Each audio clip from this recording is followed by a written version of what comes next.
Les yeux dorés du lynx mourant transpercèrent l'âme de Léa, défiant le verdict de mort que tous avaient déjà prononcé. Dans ce regard sauvage brisé par la cruauté humaine, elle reconnut un combat qui allait bouleverser à jamais sa conception de la vie et de la mort. Avant de continuer, n'oublie pas de t'abonner à la chaîne, de liker la vidéo et de commenter depuis quelle partie du monde tu nous regardes. Allons-y. Sous le ciel gris de l'hiver québécois, la forêt semblait figée dans le temps. Une fine couche de neige recouvrait les branches des pins et des épinettes, créant un paysage aussi beau qu'hostile.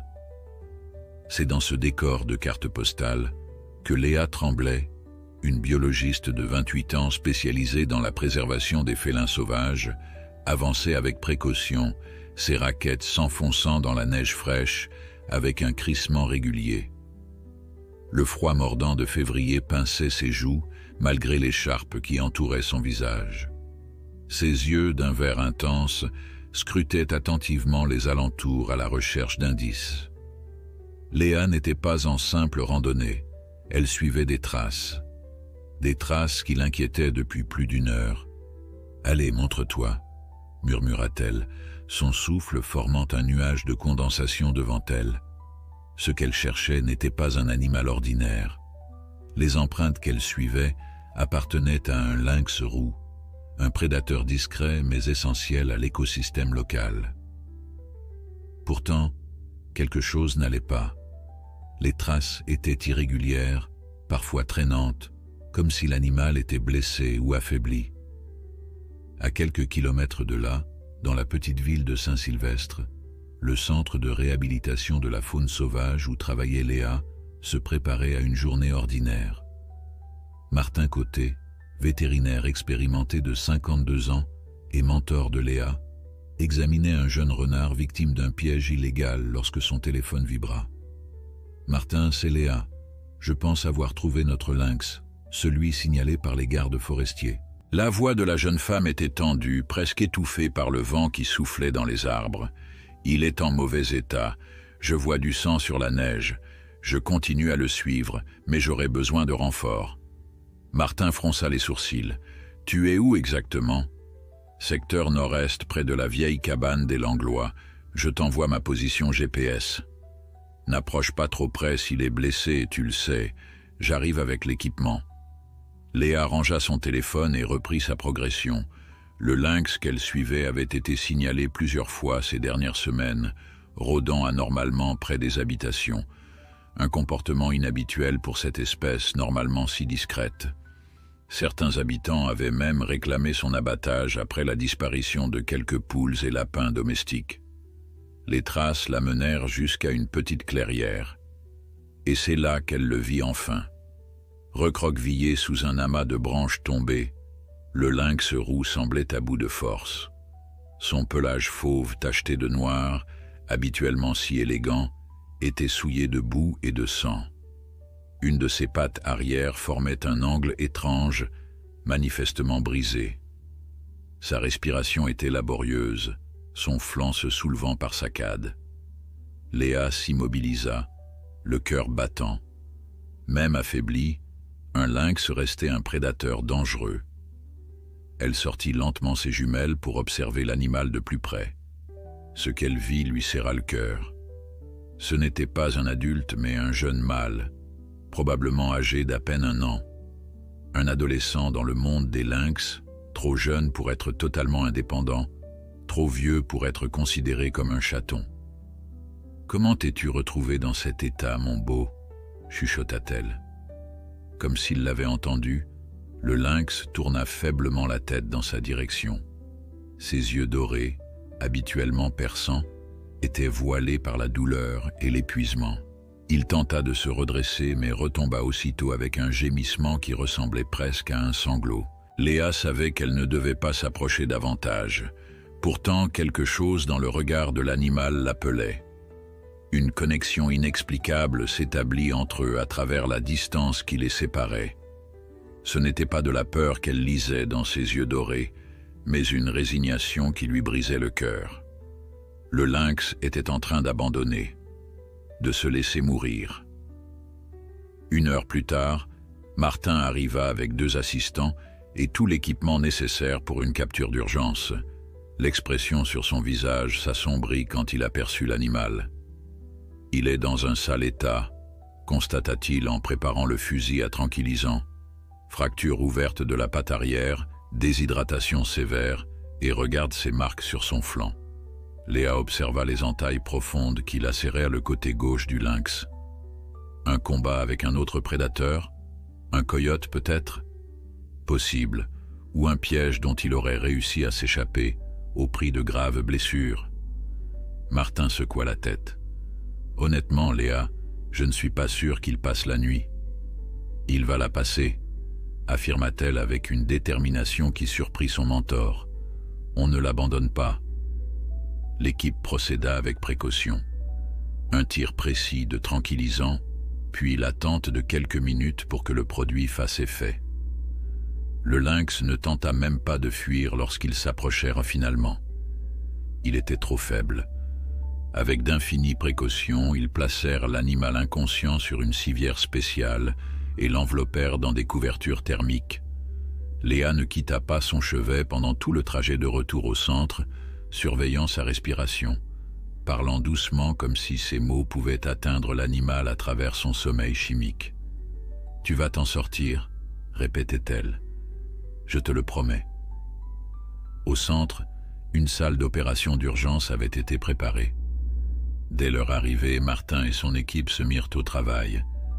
Les heures qui suivirent furent intenses. La fracture était complexe et nécessitait la pose de tiges métalliques. Les lacérations sur le flanc étaient infectées et devaient être soigneusement nettoyées et suturées. Léa assistait Martin, lui passant les instruments, surveillant les constantes vitales de l'animal. À plusieurs reprises, le cœur du lynx montra des signes de faiblesse alarmants. « Il est en train de nous lâcher », s'inquiéta Martin après 3 heures d'intervention. « Non. » La voix de Léa claqua avec une autorité qui surprit tout le monde, y compris elle-même. « Il va se battre, il est plus fort qu'il n'y paraît. » Comme pour lui donner raison, les constantes du félin se stabilisèrent progressivement. Lorsque l'opération fut enfin terminée, Martin se tourna vers son équipe, épuisé mais satisfait. « Bon travail à tous. Maintenant, c'est à lui de jouer. » Le lynx fut installé dans un enclos de soins intensifs, équipé de caméras et de capteurs pour surveiller ses signes vitaux en permanence. Léa s'attarda longtemps après la fin de son service, assise près de la cage, observant la respiration lente et régulière de l'animal endormi. « Tu as un nom pour lui ?» demanda Martin en lui apportant un café. Léa sourit faiblement. « Lazare, comme celui qui est revenu d'entre les morts.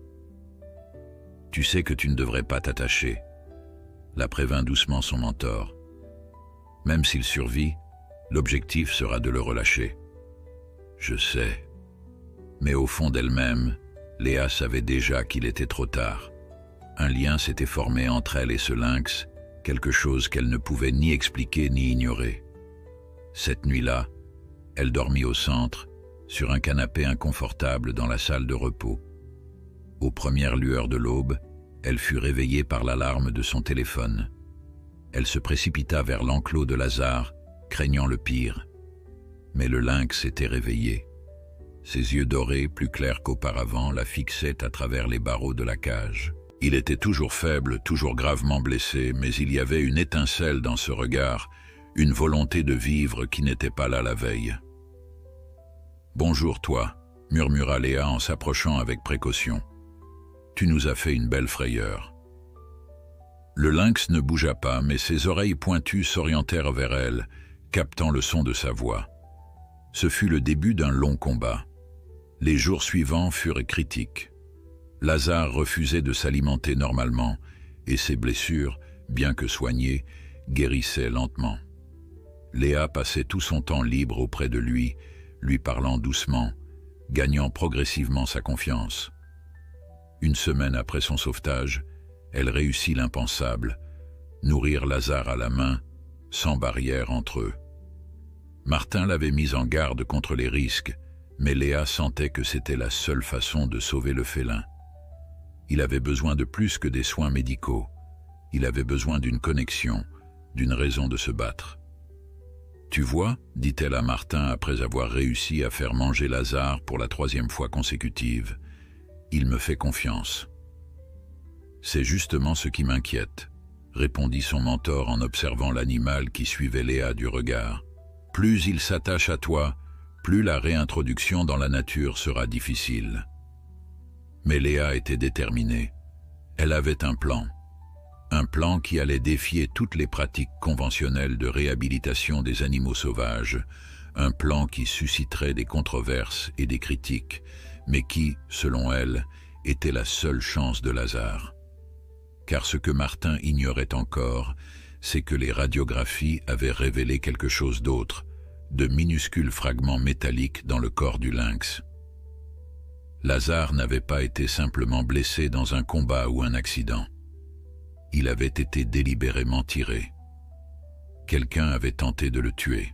Des plombs de chasse, confirma le docteur Moreau, vétérinaire spécialiste en radiologie, en pointant les petits points blancs qui constellaient l'image sur son écran. Je dirais du calibre 12, probablement tiré à distance. C'est ce qui explique la dispersion. Léa serra les poings, une colère froide montant en elle. Donc quelqu'un a délibérément tiré sur lui. Sans aucun doute. Et ce n'est pas tout. Le spécialiste fit défiler plusieurs autres images. Ces fractures sur la patte arrière ne sont pas le résultat direct des plombs. Leur configuration suggère que l'animal est tombé d'une hauteur importante, probablement après avoir été touché. Martin, qui assistait à la consultation, secoua la tête avec dégoût. La chasse au lynx est strictement interdite dans la région. C'est un acte de braconnage caractérisé. Je vais contacter les agents de la faune, déclara Léa, la mâchoire crispée. Quelqu'un doit répondre de ça. De retour dans l'enclos spécial où Lazare récupérait lentement, Léa s'assit près de la cage, observant le félin qui somnolait sous l'effet des analgésiques. Sa respiration était plus régulière maintenant, et les plaies commençaient à cicatriser. Mais le chemin vers la guérison serait long. « Je trouverai qui t'a fait ça », promit-elle doucement, « et je ferai en sorte qu'il paie. » Comme s'il comprenait ses paroles, Lazare entr'ouvrit ses yeux dorés et la fixa avec une intensité troublante. Malgré sa faiblesse, il y avait une dignité féroce dans ce regard, quelque chose qui transcendait la simple survie animale. Les jours suivants, Léa partagea son temps entre les soins à Lazare et son enquête personnelle. Officiellement, l'affaire avait été confiée aux gardes forestiers et à la police environnementale, mais la jeune biologiste n'était pas du genre à attendre passivement que justice soit faite. Elle commença par cartographier tous les signalements de Lazare avant sa blessure, recoupant les témoignages des habitants et des randonneurs qui avaient aperçu le lynx. Un schéma se dessina progressivement. Le jeune félin avait un territoire relativement stable, centré autour d'une zone boisée à l'est de Saint-Sylvestre, mais ses incursions près des fermes avaient augmenté ces derniers mois. C'est inhabituel pour un lynx aussi jeune d'avoir un comportement si audacieux, remarqua-t-elle en partageant ses découvertes avec Martin. La faim peut pousser n'importe quel animal à prendre des risques, répondit ce dernier. L'hiver a été particulièrement rude cette année. Cette observation donna une nouvelle piste à Léa. Et si Lazare n'était pas le seul à souffrir?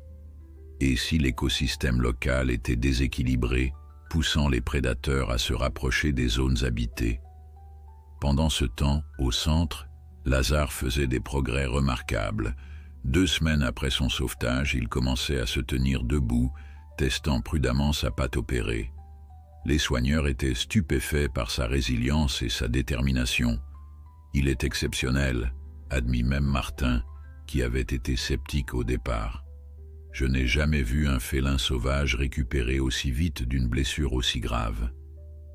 Ce qui étonnait encore plus l'équipe, c'était le comportement de Lazare envers Léa.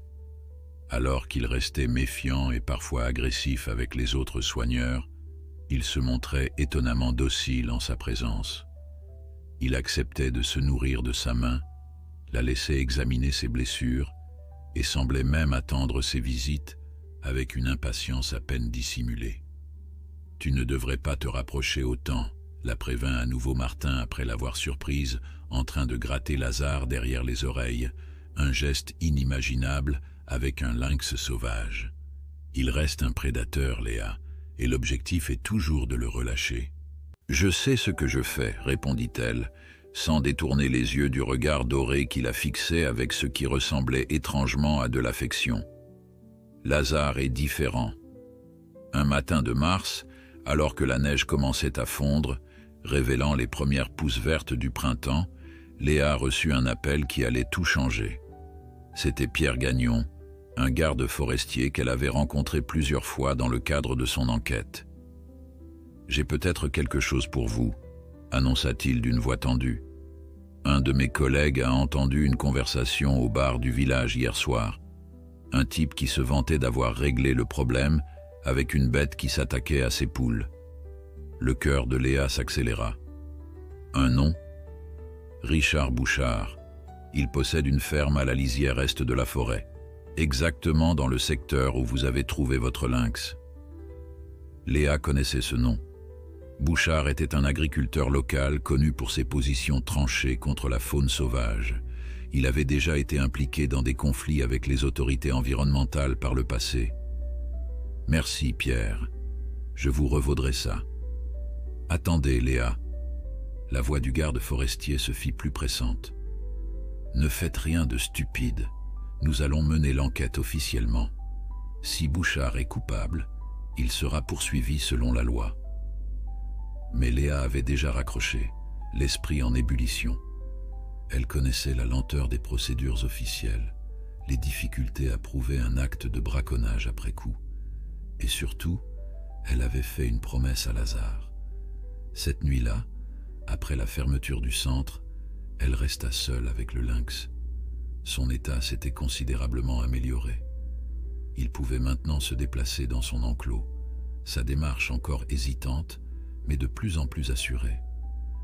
Les sutures avaient été retirées, laissant des cicatrices qui disparaîtraient progressivement sous son pelage. « J'ai peut-être trouvé qui t'a fait ça », lui dit-elle doucement, assise près des barreaux. « Mais je ne sais pas encore comment le prouver. » Lazare s'approcha et, dans un geste qui surprit même Léa, pressa sa tête contre sa main à travers les barreaux. Un geste de confiance absolue, presque comme un chat domestique cherchant des caresses. « Tu comprends ce que je dis, n'est-ce pas ?» murmura-t-elle, émue par ce contact. « D'une certaine façon, tu comprends. » Une idée folle commença à germer dans son esprit. Une idée qui allait à l'encontre de tous les protocoles, de toutes les règles établies pour la réhabilitation des animaux sauvages. Mais une idée qui pourrait peut-être apporter justice et rédemption. Le lendemain matin, elle se rendit directement dans le bureau de Martin, déterminée à défendre son plan. « Je veux emmener Lazare chez moi pour la phase finale de sa réhabilitation », annonça-t-elle sans préambule. Son mentor la regarda comme si elle venait de lui proposer d'adopter un crocodile. « Pardon ? Il a besoin d'un environnement plus calme pour récupérer complètement. Ma maison est isolée, en bordure de forêt, avec un grand terrain clôturé. C'est parfait pour une transition progressive vers la liberté. » Léa, c'est de la folie. Martin se leva, visiblement agité. On ne ramène pas un prédateur sauvage chez soi comme un chiot abandonné. C'est dangereux, c'est contraire à l'éthique, et c'est probablement illégal. J'ai vérifié les règlements, contra-t-elle calmement. En tant que biologiste certifié, avec ton autorisation en tant que vétérinaire responsable, je peux obtenir une dérogation temporaire pour la réhabilitation à domicile. Mon autorisation ? Martin éclata d'un rire nerveux. Tu crois vraiment que je vais cautionner ça ? Tu as dit toi-même que son cas est exceptionnel, et tu sais aussi bien que moi que nos installations ne sont pas idéales pour la phase finale de réadaptation d'un félin de cette taille. Martin se passa une main sur le visage, cherchant des arguments pour contrer la détermination de sa protégée. Et si ça tourne mal? Si tu te fais attaquer? Ou s'il s'échappe et s'en prend à quelqu'un? Ça n'arrivera pas. La confiance de Léa était inébranlable. Lazare et moi avons un lien spécial. Il me fait confiance et je lui fais confiance. Pendant plusieurs minutes, ils débattirent, Martin soulevant objection après objection, Léa les réfutant une à une avec une logique implacable et une passion contagieuse. Finalement, épuisé, son mentor capitula partiellement. 1 semaine d'essai, concéda-t-il, avec des visites quotidiennes de ma part pour évaluer la situation.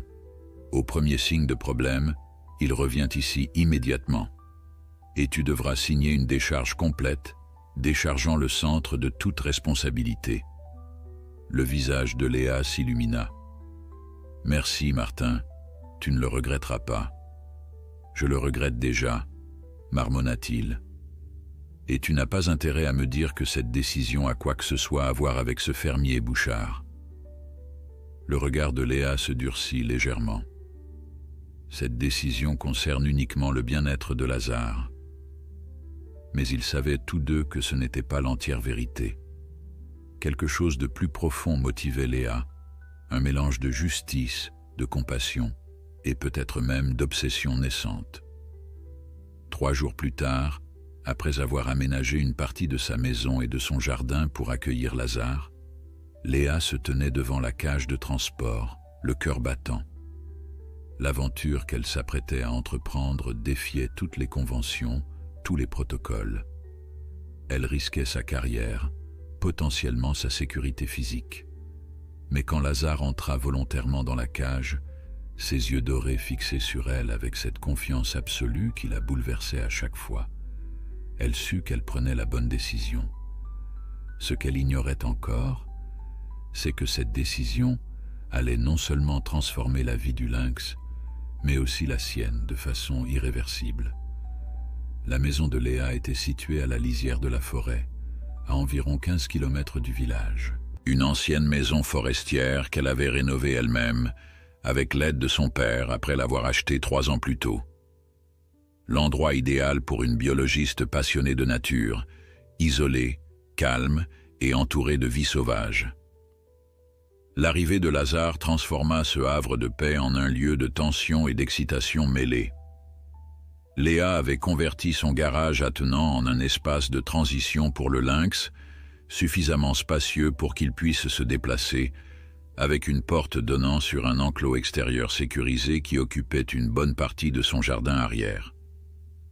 Quand elle ouvrit la cage de transport, Lazare resta immobile un long moment, analysant son nouvel environnement avec une prudence toute féline.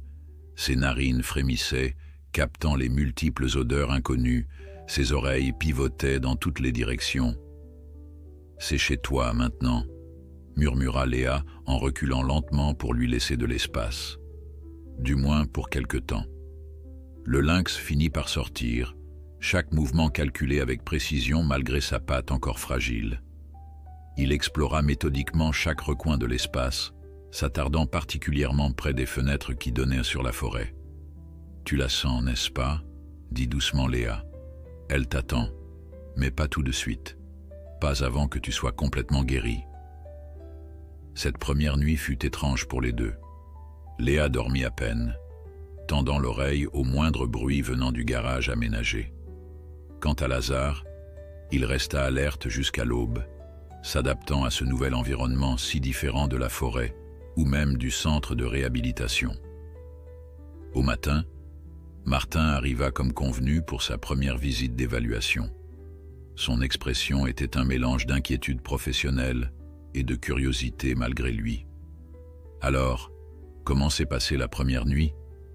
demanda-t-il, en déposant sa trousse médicale sur la table de la cuisine. « Calme », répondit Léa en lui servant un café. « Il a exploré son espace, mangé un peu, et s'est finalement endormi vers 5 heures du matin.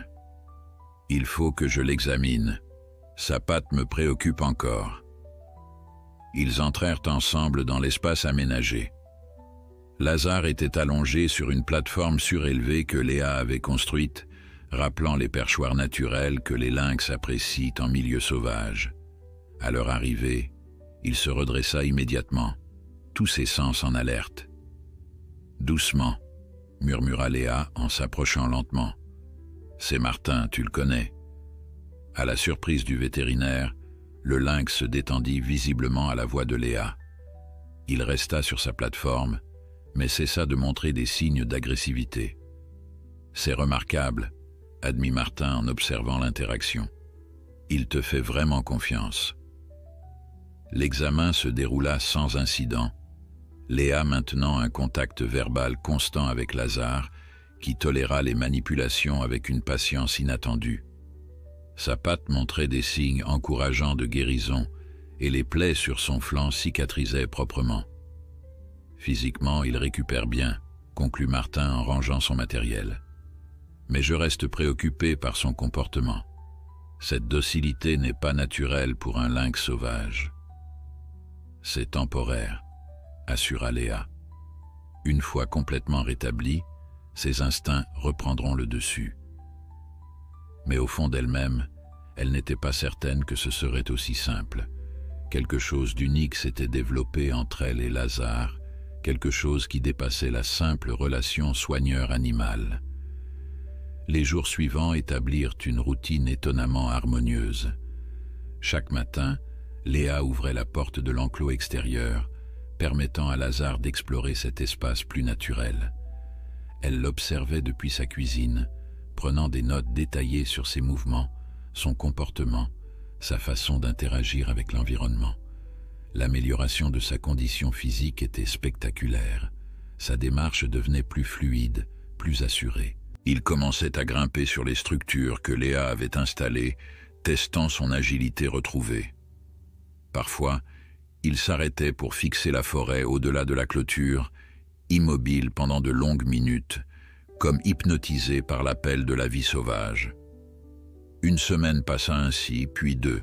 Martin, initialement sceptique, dut reconnaître que l'expérience fonctionnait remarquablement bien. Il autorisa la prolongation du séjour de Lazare chez Léa, tout en insistant sur l'objectif final, le retour à la vie sauvage. « Je sais », répondait invariablement Léa, « c'est ce que je veux aussi. » Mais était-ce vraiment le cas? Plus les jours passaient, plus elle s'attachait à ce félin extraordinaire. Elle commençait à reconnaître les subtilités de son comportement, la façon dont ses oreilles se tournaient quand il était curieux, le léger frémissement de sa queue quand il était content, le regard particulier qu'il lui réservait à elle seule. Un soir, alors qu'elle lisait dans son salon, la porte entre la maison et l'espace de Lazare étant entr'ouverte pour la surveillance, elle entendit un bruit inhabituel. Levant les yeux, elle découvrit avec stupéfaction le lynx assis dans l'encadrement de la porte, l'observant tranquillement. « Lazare », souffla-t-elle, figée sur place, « tu ne devrais pas être là. » Le félin inclina légèrement la tête, comme s'il comprenait sa surprise. Puis, avec une désinvolture royale, il entra dans le salon, examina brièvement les lieux et vint s'installer à quelques mètres du canapé où elle était assise. Le cœur de Léa battait à tout rompre. Ce n'était pas prévu, ce n'était pas normal. Un lynx sauvage ne choisissait pas volontairement la proximité humaine. Pourtant, Lazare était là, parfaitement à l'aise, comme si c'était l'endroit le plus naturel du monde pour lui. Elle aurait dû le ramener immédiatement dans son espace. C'est ce que dictait le protocole, ce que Martin aurait exigé. Au lieu de cela, elle resta immobile, acceptant cette étrange cohabitation. Après 1 heure environ, Lazare se leva, s'étira comme un chat domestique et retourna de lui-même dans son espace. Léa ne mentionna pas cet incident à Martin lors de sa visite suivante, ni les incidents similaires qui se produisirent les nuits d'après. Une routine tacite s'était établie. Pendant la journée, Lazare restait dans son enclos, se comportant comme le prédateur sauvage qu'il était censé être. Mais le soir, pendant quelques heures, il rejoignait Léa dans le salon, partageant un espace commun dans un équilibre improbable entre sauvagerie et domesticité. C'était une situation impossible. Léa le savait. Une situation qui ne pouvait pas, ne devait pas durer. Et pourtant, elle ne pouvait se résoudre à y mettre fin. Parallèlement à cette cohabitation insolite, Léa n'avait pas abandonné son enquête sur Richard Bouchard. Discrètement, elle avait commencé à surveiller sa propriété, située à moins de 5 kilomètres de chez elle. Elle avait même placé des caméras de surveillance à la lisière de son terrain, espérant capturer des preuves de comportement illégal. Un après-midi, alors qu'elle examinait les dernières images collectées, son téléphone sonna. C'était Pierre, le garde forestier. « Nous avons du nouveau », annonça-t-il sans préambule. « L'un de nos agents a trouvé des cartouches vides près de l'endroit où vous avez découvert le lynx, du calibre 12, comme les plombs extraits de l'animal. »« Avez-vous confronté Bouchard ?» demanda immédiatement Léa. « Pas encore. Nous constituons un dossier solide avant d'agir, mais il y a autre chose. » Pierre hésita. « Nous avons reçu des signalements d'un lynx roux rôdant près des habitations, cette fois dans le secteur nord, près de chez vous. » Le cœur de Léa se serra. « Impossible, Lazare est ici. »« Je ne parle pas de votre lynx, Léa. Il s'agit probablement d'un autre individu, peut-être même la mère de votre protégé. » Cette information bouleversa Léa. Elle avait toujours supposé que la mère de Lazare était morte, ce qui expliquerait pourquoi un si jeune lynx se déplaçait seul. Mais si elle était vivante, si elle cherchait encore son petit, « Je vais vérifier ça », promit-elle, l'esprit en ébullition. Après avoir raccroché, elle se tourna vers Lazare qui somnolait dans son enclos extérieur. Pour la première fois depuis des semaines, elle le regarda vraiment comme ce qu'il était, non pas un animal de compagnie extraordinaire, mais un maillon dans la chaîne complexe de la vie sauvage, un être qui avait peut-être une famille qui l'attendait. Cette nuit-là, Léa ne dormit pas. Une décision difficile mûrissait dans son esprit, une décision qu'elle savait inévitable depuis le début, mais qu'elle avait repoussée de toutes ses forces.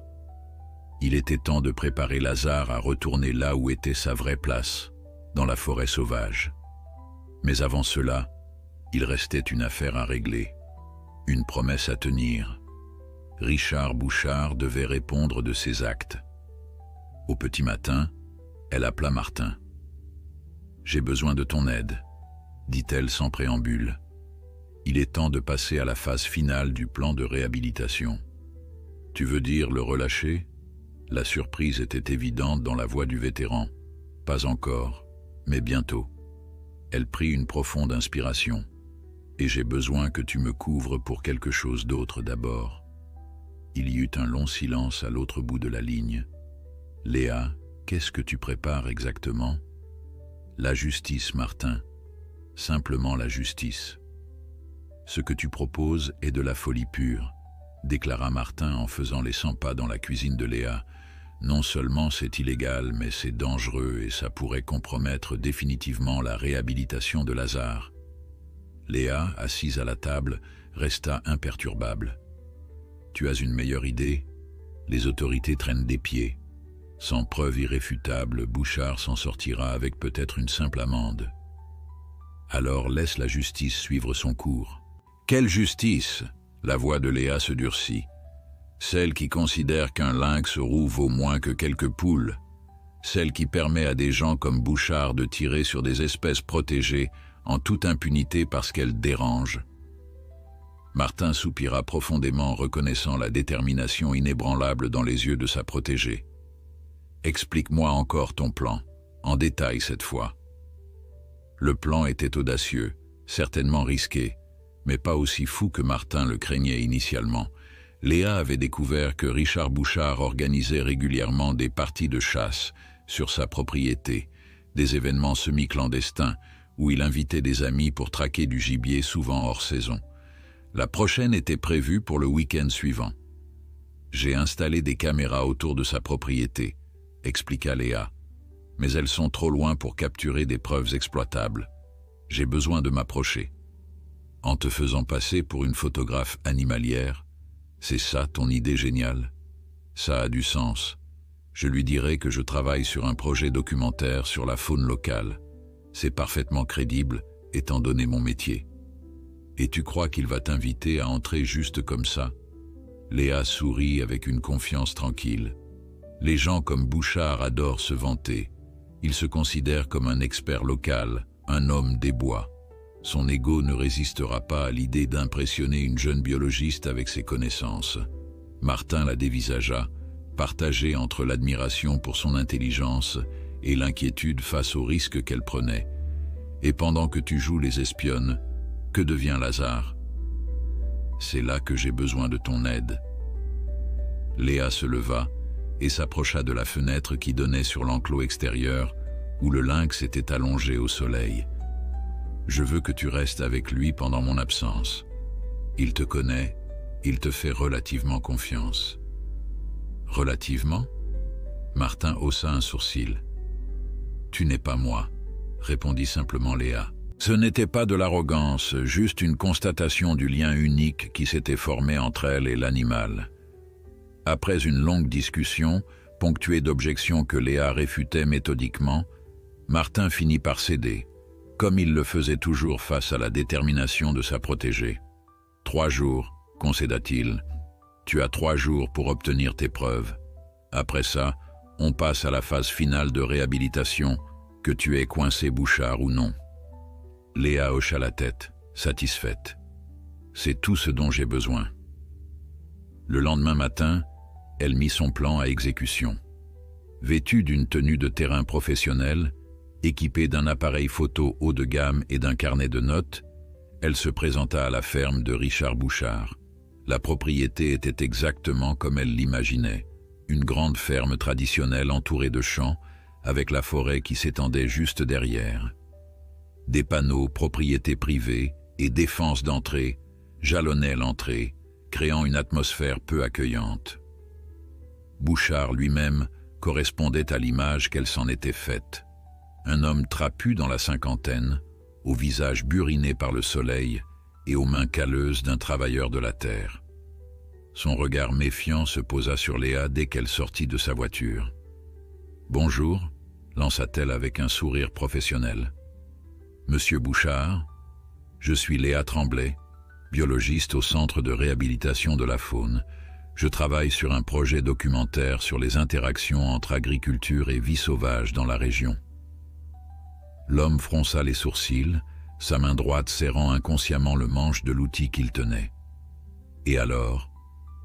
Et votre propriété est idéalement située, à la lisière de la forêt. J'aimerais, si vous le permettez, prendre quelques photos et observations chez vous. Bien sûr, je vous citerai comme contributeur dans mon rapport. » Comme elle l'avait prévu, la mention d'une reconnaissance officielle éveilla l'intérêt de Bouchard. Son expression s'adoucit légèrement. Quel genre de photos? Principalement des zones de transition entre vos terres et la forêt. J'étudie comment les animaux sauvages s'adaptent à la présence humaine. Une ombre passa sur le visage de l'homme. Les animaux sauvages feraient mieux de rester dans leur forêt, si vous voulez mon avis. Justement, c'est ce genre de perspective que je recherche, répondit habilement Léa. L'opinion des gens qui vivent réellement avec cette réalité quotidienne. La flatterie fit son effet. Bouchard se redressa, soudain plus diserte. J'ai des choses à vous montrer dans ce cas. Des traces de passage, des dégâts causés par ces bêtes. Vous verrez que ce n'est pas aussi simple que ce que racontent vos livres. J'en serais ravi. Pendant les 2 heures qui suivirent, Léa joua parfaitement son rôle. Elle écouta patiemment les récriminations de Bouchard contre les cerfs qui mangèrent ses cultures, les ratons laveurs qui pillaient sa grange et les prédateurs qui rôdaient autour de son poulailler. Elle prit des notes, posa des questions pertinentes et gagna progressivement sa confiance. « Vous avez eu des problèmes avec les lynx ?» demanda-t-elle finalement, maintenant une expression d'intérêt professionnel neutre. Le regard de Bouchard se durcit presque imperceptiblement. Pourquoi cette question en particulier? Il y a eu des signalements dans le secteur. C'est une espèce que j'étudie spécifiquement. L'homme détourna les yeux, fixant la lisière de la forêt.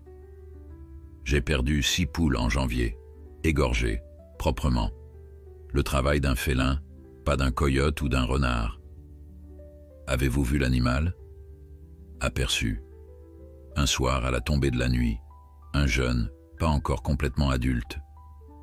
Le cœur de Léa s'accéléra, mais elle maintint une expression impassible.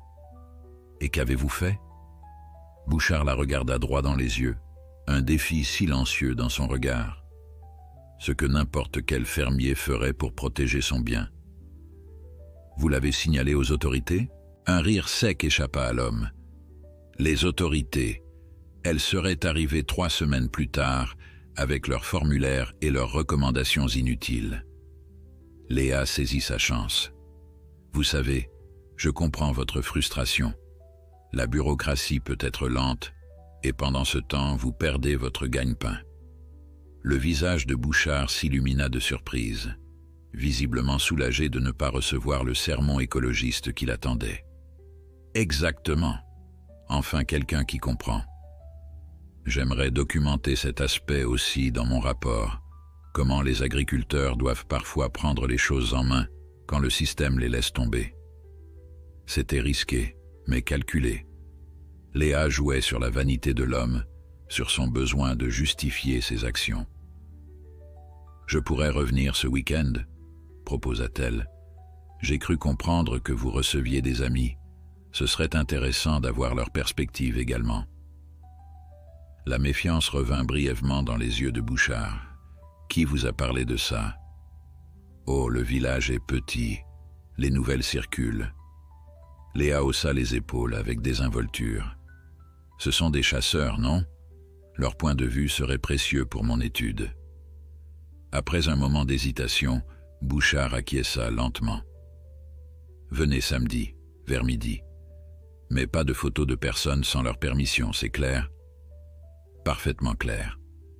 De retour chez elle, Léa trouva Martin assis dans le jardin lisant un livre, tandis que Lazare l'observait depuis son enclos. La scène avait quelque chose d'étrangement domestique. « Comment ça s'est passé ?» demanda Martin en refermant son livre. « Exactement comme prévu. » Léa s'approcha de l'enclos, et Lazare vint immédiatement à sa rencontre, frottant sa tête contre la clôture pour qu'elle puisse le caresser. « J'y retourne samedi. C'est là que je pourrai obtenir des preuves concrètes. » « Tu es sûr qu'il ne se doute de rien? » Il est méfiant par nature, mais son ego le rend vulnérable. Léa s'accroupit pour être au niveau des yeux de Lazare. Il a pratiquement avoué avoir tiré sur un jeune lynx en janvier. Ça correspond parfaitement. Martin observa l'interaction entre la jeune femme et le félin sauvage, toujours aussi stupéfait par leur connexion. Et après, une fois que tu auras tes preuves, je les transmets aux autorités et je laisse la justice faire son travail. Et Lazare? Léa resta silencieuse un moment, ses doigts caressant doucement le museau du lynx à travers le grillage. Tu avais raison depuis le début, sa place est dans la forêt. Avec sa mère, si elle est toujours vivante, ajouta doucement Martin. Oui. La voix de Léa se brisa légèrement sur ce simple mot. L'idée de se séparer de Lazare était plus douloureuse qu'elle ne voulait l'admettre même à elle-même. Cette nuit-là, contrairement à leur routine établie, Léa ne laissa pas la porte entr'ouverte. Lazare devait commencer à se réhabituer à la séparation, à redévelopper son indépendance sauvage. C'était la décision rationnelle, professionnelle. Pourtant, allongée dans son lit, elle pouvait entendre les légers grattements à la porte, les petits cris plaintifs du lynx qui ne comprenait pas ce changement soudain. Chaque son était comme une lame qui lui transperçait le cœur. Finalement, incapable de résister, elle se leva et ouvrit la porte. Lazare se tenait là, ses yeux dorés luisant dans l'obscurité. Sans un mot, elle le laissa entrer et retourna se coucher.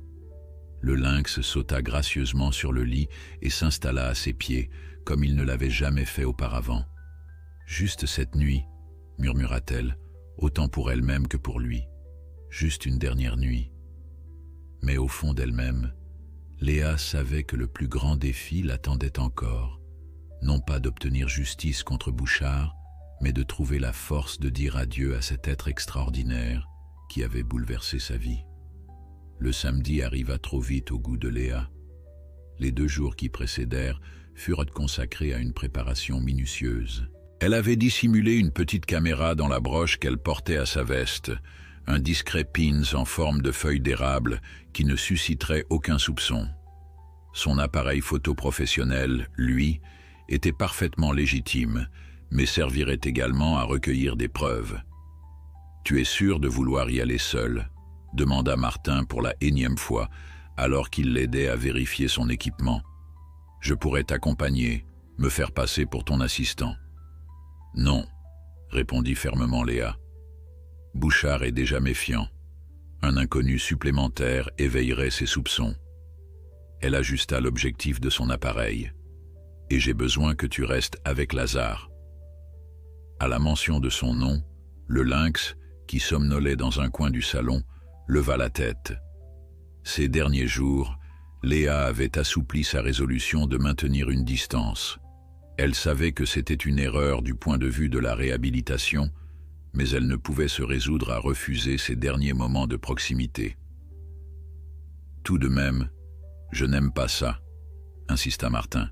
« Ces types de chasseurs, quand ils sont entre eux, avec de l'alcool, ça peut dégénérer rapidement. »« Je ne compte pas m'éterniser, » le rassura Léa, « juste assez longtemps pour obtenir des preuves exploitables. » Elle s'approcha de Lazare et s'accroupit devant lui. Le lynx la fixa de ses yeux dorés, une intelligence presque surnaturelle brillant dans son regard. « Je reviens vite, » murmura-t-elle en caressant doucement sa tête. « Sois sage avec Martin. » C'était ridicule, bien sûr, de parler ainsi à un animal sauvage. Et pourtant, Léa aurait juré que Lazare comprenait. Il cligna lentement des yeux, ce que les félins font souvent en signe de confiance et d'affection. À midi précis, Léa se présentait à la ferme de Bouchard. L'atmosphère était différente de sa première visite. Plusieurs véhicules tout-terrain étaient garés dans la cour, et des voix masculines accompagnées d'éclats de rire provenaient de la grange, reconvertie en une sorte de pavillon de chasse. Bouchard l'accueillit avec une cordialité forcée, un verre à la main. « Ah, la biologiste, venez, je vais vous présenter au gars. » À l'intérieur, 5 hommes étaient réunis autour d'une grande table rustique, des verres de whisky et des fusils de chasse posés devant eux. Ils dévisagèrent Léa avec surprise et curiosité lorsque Bouchard l'introduisit. « Les gars, voici mademoiselle Tremblay. Elle fait une étude sur la faune locale et notre façon de cohabiter avec elle. » Le ton ironique n'échappa pas à Léa qui maintint néanmoins son sourire professionnel. « Enchanté, messieurs.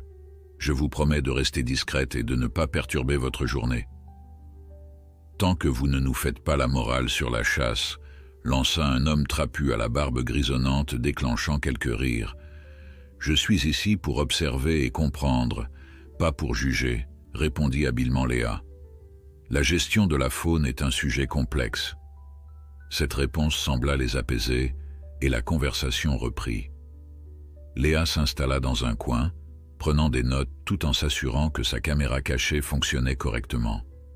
Les hommes l'ignorèrent rapidement, retournant à leur discussion sur leurs exploits de chasse passés.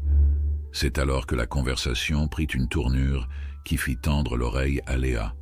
« Comment va ton problème de poulailler, Richard ?» demanda l'un des hommes. « Ce fameux lynx est revenu ?» Bouchard secoua la tête, un sourire satisfait aux lèvres. « Plus depuis que je lui ai donné une leçon en janvier. »« Tu l'as eu ?» ?»« Disons que je lui ai fait comprendre que ma propriété n'était pas un restaurant en libre service. » Il mima un tir avec ses mains, du calibre 12 à distance. Pas pour le tuer, juste pour lui faire passer l'envie de revenir. Léa sentit son sang bouillir, mais maintint une expression neutre, feignant de prendre des notes sur un sujet totalement différent. « Et ça a marché ?» demanda un autre homme. « Je ne l'ai plus jamais revu », se vanta Bouchard. « Mais j'ai entendu dire qu'un autre rôdait dans le coin nord maintenant. Peut-être qu'on pourrait lui rendre une petite visite après quelques verres. Qu'en dites-vous » Des rires approbateurs accueillir cette suggestion, et Léa dut se faire violence pour ne pas intervenir. Le coin nord, c'était près de chez elle, là où le deuxième lynx avait été signalé. Possiblement la mère de Lazare. L'après-midi avança, et les verres se vidèrent. L'ambiance devint de plus en plus détendue, les langues se déliant. Bouchard sortit fièrement un trophée de sa dernière chasse, des bois de cerf obtenus hors saison, preuve supplémentaire de ses activités illégales. Léa avait suffisamment de matériel, mais elle attendait le moment parfait pour se retirer sans éveiller les soupçons. Ce moment se présenta lorsque les hommes décidèrent de sortir pour une démonstration de tir. « Je vais prendre quelques photos de la transition forêt-champ pendant que vous vous amusez », annonça-t-elle. « La lumière est parfaite à cette heure-ci. » Bouchard, l'esprit embrumé par l'alcool, acquiesça distraitement. Restez juste à distance de sécurité. Léa s'éloigna vers la lisière de la forêt, prenant effectivement quelques photos pour maintenir sa couverture. Son cœur battait la chamade. Elle avait réussi. Les aveux de Bouchard, sa vantardise sur le tir contre le lynx, les projets de braconnage contre un second félin, tout était enregistré. Elle s'apprêtait à retourner vers sa voiture quand une détonation retentit. Pas un simple tir d'entraînement, celui-ci provenait de plus loin dans la forêt, suivi de cris d'excitation. « Je l'ai touché, il est parti par là !» Léa se figea, glacée d'effroi. Sans réfléchir, elle s'élança dans la direction des voies, son appareil photo toujours en main. Elle aperçut deux des hommes qui s'enfonçaient dans les bois, fusils à l'épaule. « Qu'avez-vous tiré ?» cria-t-elle en les rattrapant. Ils se retournèrent, surpris de la voir là. Un lynx, lança fièrement l'un d'eux. « Un beau spécimen. Il a filé mais il est touché, il ne doit pas être loin. » Le monde de Léa s'écroula. Un lynx roux, grand ou petit. Un adulte, une femelle, je crois. La mère de Lazare. Ça ne pouvait être qu'elle. Sans se soucier des conséquences, Léa bouscula les deux hommes et s'enfonça plus profondément dans la forêt, suivant les gouttes de sang frais qui marquaient les feuilles mortes. « Hé, revenez !» cria l'un des chasseurs. « C'est dangereux !» Mais Léa était déjà loin, courant aussi vite que le terrain accidenté le permettait. Elle devait trouver la lynx avant eux, la sauver si c'était encore possible. Des images de Lazare, blessé et mourant, flashaient dans son esprit. Après plusieurs minutes de course effrénée, elle aperçut une forme fauve recroquevillée sous un buisson épais. Le lynx adulte, plus grand que Lazare, avec le même pelage magnifique, respirait difficilement, du sang s'écoulant d'une blessure sur son flanc. Léa s'approcha lentement, parlant d'une voix douce comme elle le faisait avec Lazare. « Je suis là pour t'aider. Ne t'inquiète pas. » Mais contrairement à son fils, ce lynx était complètement sauvage. Malgré sa blessure, il feula férocement, montrant ses crocs acérés. Léa s'immobilisa, consciente du danger. Un prédateur blessé était imprévisible et potentiellement mortel. Les voix des chasseurs se rapprochaient. Elle n'avait que quelques minutes. Avec des gestes lents et délibérés, elle retira sa veste et l'étendit devant elle comme un bouclier. « Je sais que tu as peur, » murmura-t-elle, « mais ces hommes vont revenir pour te tuer. Laisse-moi t'aider. » Comme si le lynx comprenait la gravité de la situation, ses feulements s'atténuèrent légèrement. Ses yeux dorés, si semblables à ceux de Lazare, étaient fixés sur Léa, évaluant cette humaine qui se comportait si différemment des autres. Avec une audace née du désespoir, Léa jeta sa veste sur la tête du félin et se précipita pour l'immobiliser. Le lynx se débattit furieusement, mais la perte de sang l'avait affaibli. Utilisant toutes les techniques qu'elle avait apprises pour manipuler des animaux sauvages, Léa parvint à le maintenir suffisamment longtemps pour examiner rapidement sa blessure. La balle avait traversé le flanc sans toucher d'organes vitaux d'après ce qu'elle pouvait voir. Une blessure similaire à celle de Lazare, mais moins grave. Avec des soins appropriés, le lynx survivrait. Les voix se rapprochaient dangereusement. Léa prit une décision. « Pardonne-moi, murmura-t-elle avant d'appuyer fermement sur la blessure pour arrêter l'hémorragie. Le lynx gémit de douleur mais, étonnamment, ne chercha pas à la mordre. Peut-être sentait-il son intention de l'aider ou peut-être était-il simplement trop affaibli pour résister. « Hé, elle est là-bas !» La voix de Bouchard retentit à moins de 50 mètres. Léa se redressa, positionnant son corps pour cacher le lynx blessé. Elle sortit son téléphone et commença à filmer alors que les hommes approchaient. « Restez où vous êtes !» cria-t-elle avec une autorité qui les fit hésiter. « Je suis en communication directe avec les agents de la faune et la police. Tout est enregistré. » Bouchard s'avança, le visage rouge de colère et d'alcool. « Qu'est-ce que vous faites? C'est notre prise. » « Votre prise ?»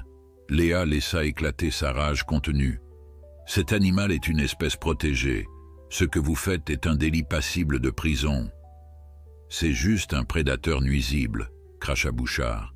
« C'est une mère, » répliqua Léa, son téléphone toujours braqué sur eux. « Une mère dont vous avez déjà blessé le petit en janvier. J'ai toutes les preuves, Bouchard. Vos aveux, vos vantardises sur le braconnage, et maintenant cette tentative de meurtre en direct. » Les autres chasseurs échangèrent des regards inquiets, soudain conscients de la gravité de la situation. L'un d'eux recula lentement. « Vous bluffez, » tenta Bouchard, mais l'incertitude perçait dans sa voix. « Partez, maintenant, ou les images que j'ai seront transmises aux autorités dans l'heure. » Après un moment de tension insoutenable, Bouchard fit un geste de retraite à ses compagnons. « Ça ne se passera pas comme ça, » menaça-t-il avant de tourner les talons. Léa attendit qu'il soit hors de vue pour se retourner vers le lynx blessé. L'animal la regardait avec ce qui semblait être un mélange de méfiance et de curiosité. « On va te sortir de là, » promit-elle doucement. « Et ensuite, tu retrouveras ton fils. » Ramener un lynx adulte blessé à travers la forêt n'était pas une mince affaire, même pour une biologiste expérimentée comme Léa. La femelle, bien qu'affaiblie, pesait près de 20 kilos et restait un prédateur sauvage imprévisible. Mais Léa n'avait pas le choix. La laisser là signifiait la condamner à mort, que ce soit par les chasseurs qui pourraient revenir ou par l'hémorragie qui continuait de drainer ses forces. Avec d'infinies précautions, elle improvisa un harnais avec sa veste et son foulard, créant une sorte de muselière temporaire qui lui permettrait de manipuler l'animal sans risque de morsure. Le lynx se débattit faiblement, mais semblait comprendre à un niveau instinctif que cette humaine représentait sa meilleure chance de survie. « Doucement », murmurait constamment Léa, utilisant le même ton apaisant qui fonctionnait si bien avec Lazare. « Je vais t'aider, tu vas retrouver ton petit. » Le trajet jusqu'à sa voiture, garée à près d'1 kilomètre de là, fut un calvaire. Chaque pas était calculé pour éviter de croiser à nouveau les chasseurs. La sueur coulait sur son front malgré le froid, ses muscles protestaient sous le poids du félin qu'elle portait comme on porte un enfant endormi. Quand elle atteignit enfin son véhicule, Léa installa le lynx sur la banquette arrière, protégée par une couverture qu'elle gardait toujours dans son coffre. Puis elle s'empara de son téléphone. « Martin, c'est moi. J'ai besoin que tu prépares la salle d'opération d'urgence. »« Quoi ? Léa, qu'est-ce qui s'est passé ? » ?»« J'ai trouvé la mère de Lazare. Elle est blessée, touchée par un tir de fusil. Je la ramène au centre. » Un silence stupéfait accueillit cette annonce. « Tu es sérieuse ?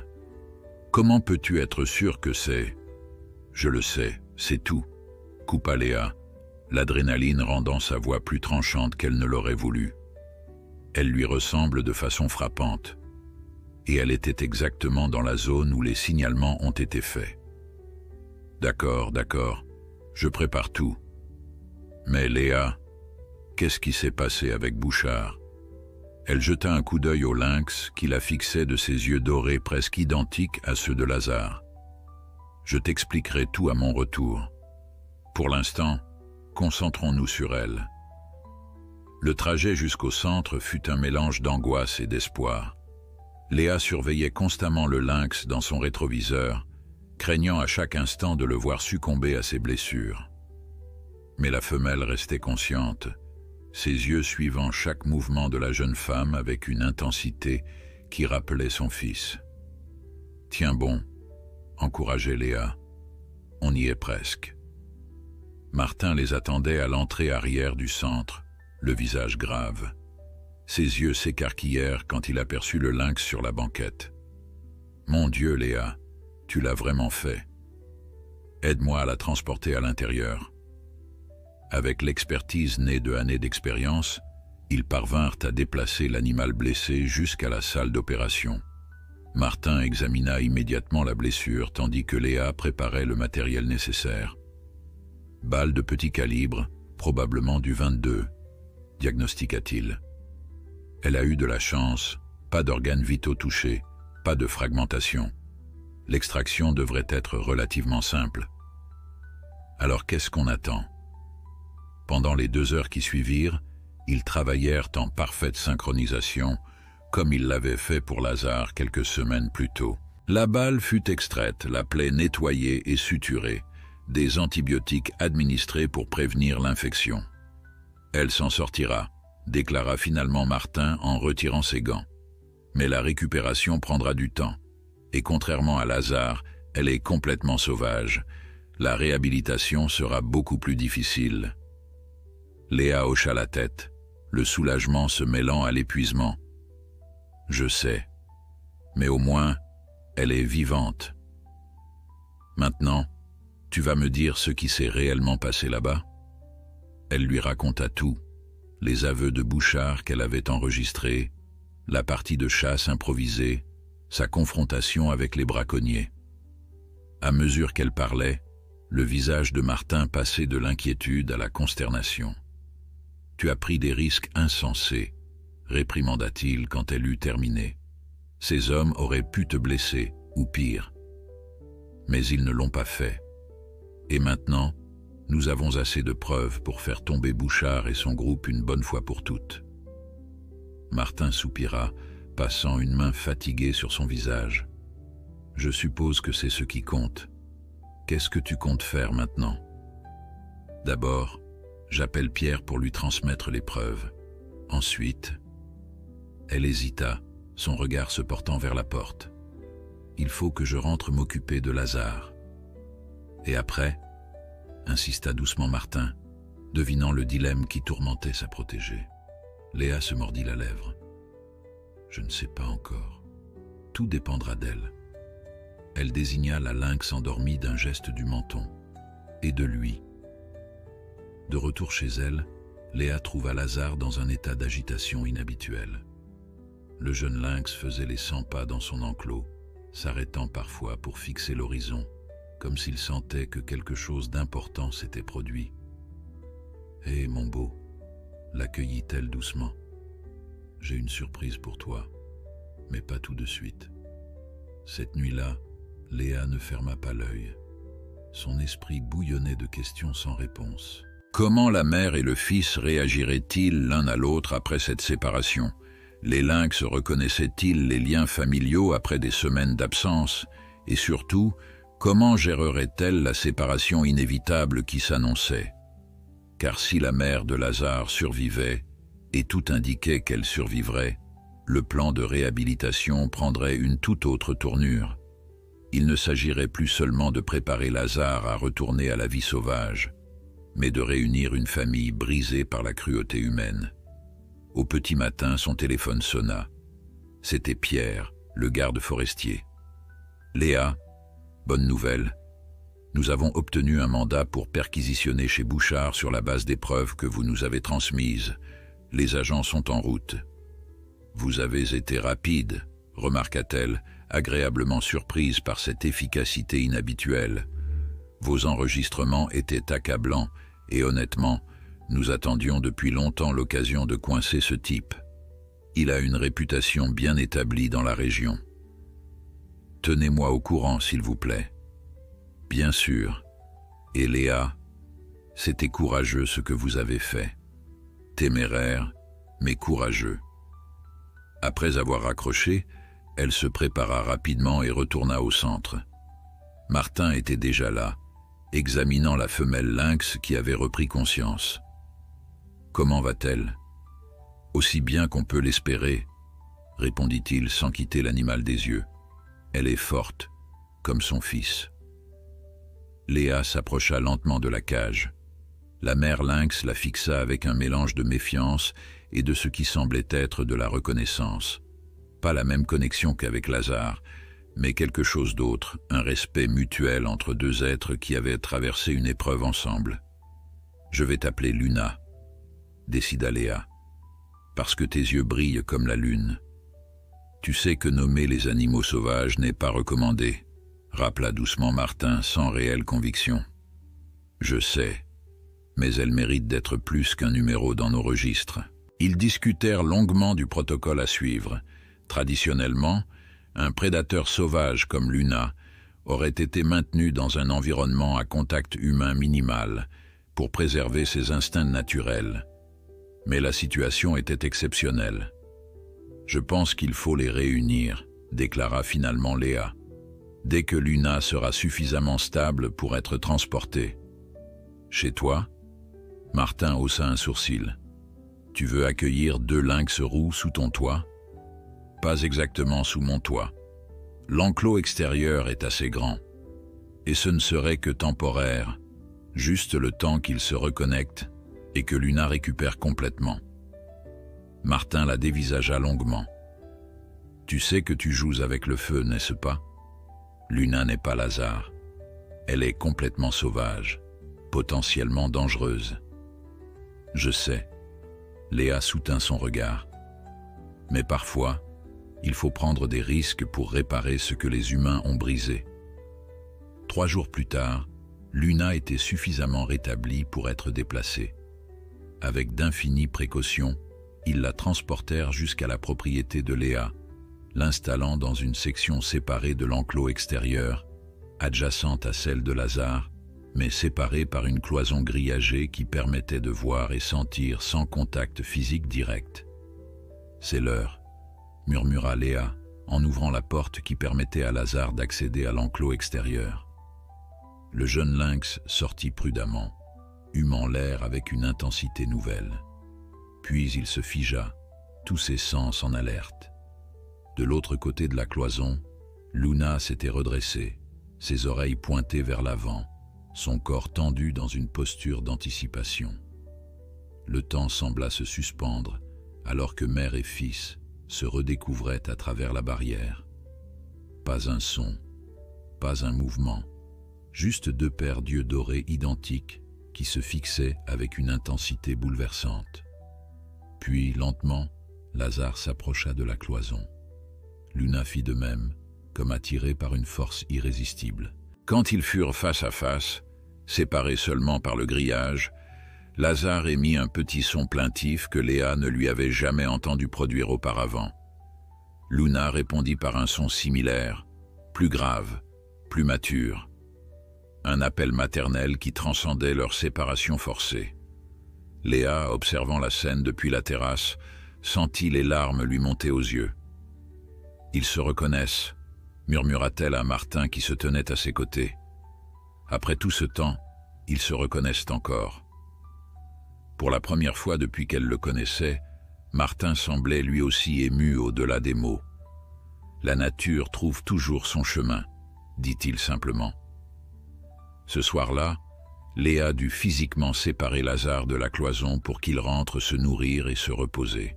Le jeune lynx semblait réticent à quitter sa mère retrouvée, ne serait-ce qu'un instant. Alors qu'elle refermait la porte, son téléphone vibra.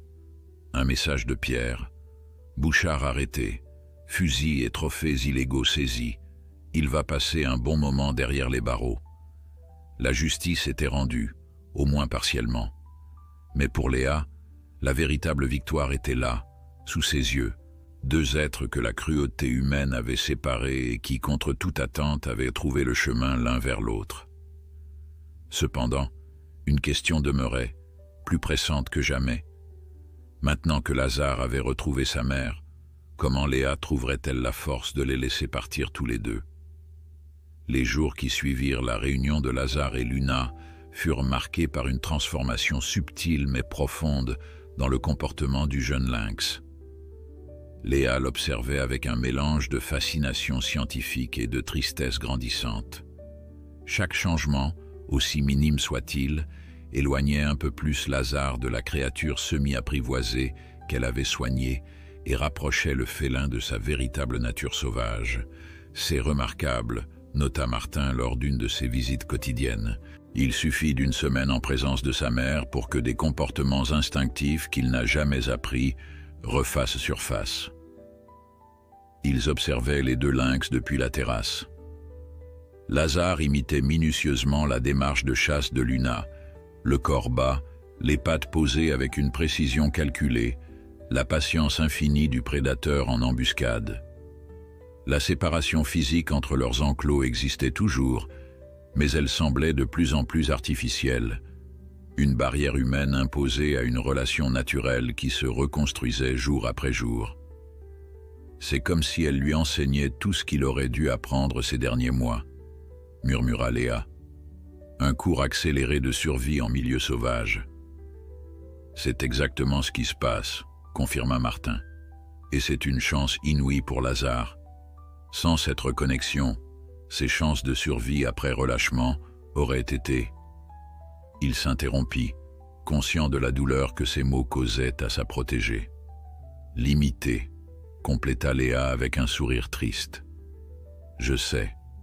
C'est pour ça que je dois les laisser ensemble autant que possible, même si ça signifie que je le perds un peu plus chaque jour. Martin posa une main réconfortante sur son épaule. Tu ne le perds pas, Léa. Tu lui permets de retrouver ce qu'il est vraiment. Cette nuit-là, pour la première fois depuis des semaines, Lazare ne vint pas gratter à la porte de la maison. Léa l'attendit dans le salon, un livre ouvert sur ses genoux, mais le lynx resta dans l'enclos extérieur, près de la cloison qui le séparait de sa mère. Lorsqu'elle sortit le chercher, il la regarda sans bouger, ses yeux reflétant une sauvagerie nouvelle qui lui serra le cœur. « Tu as déjà choisi, n'est-ce pas ?»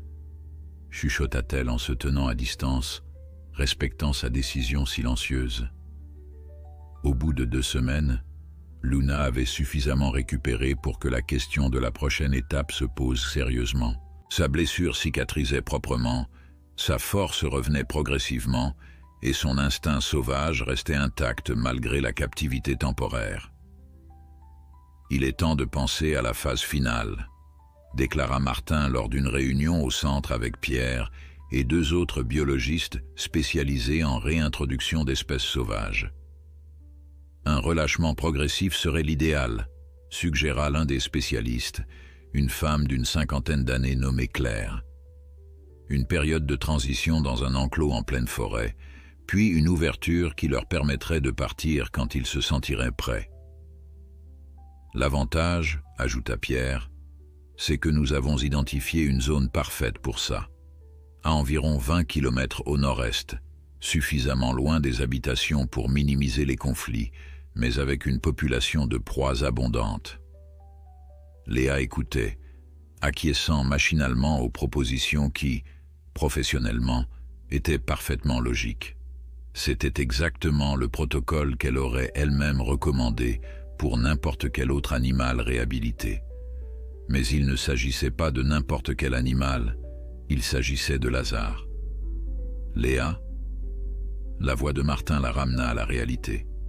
« Tu es d'accord avec ce plan ?»« Bien sûr, » répondit-elle automatiquement. « C'est la meilleure solution. » Plus tard, alors qu'ils quittaient ensemble la salle de réunion, Martin l'arrêta dans le couloir. « Tu n'es pas obligé de participer à toutes les étapes, tu sais. Nous pouvons gérer le relâchement final. » Léa secoua vigoureusement la tête. « Non. J'ai commencé cette histoire, je la terminerai. Je dois être là, pour lui dire au revoir correctement. » Sa voix se brisa sur les derniers mots, et Martin eut la délicatesse de prétendre ne pas le remarquer. Les préparatifs commencèrent dès le lendemain. Un enclos temporaire fut construit dans la zone désignée, un vaste espace clôturé au cœur de la forêt, suffisamment grand pour permettre au lynx de chasser de petites proies, avec des structures naturelles pour grimper et se cacher. La transition finale vers la liberté complète serait assurée par une porte à sens unique que les félins pourraient ouvrir en la poussant, mais qui ne permettrait pas à d'autres prédateurs d'entrer. Pendant ce temps, Léa commença à modifier son comportement avec Lazare, instaurant une distance délibérée pour faciliter la transition. Plus de visites nocturnes, plus de caresses à travers le grillage, plus de ces moments de connexion privilégiés qui avaient défini leur relation. C'était comme arracher un pansement, douloureux mais nécessaire, et mieux vaut le faire rapidement. Une semaine avant la date prévue pour le transfert, elle prit une décision qui surprit même Martin. Elle retira la cloison qui séparait Lazare et Luna, permettant à la mère et au fils de se retrouver physiquement pour la première fois.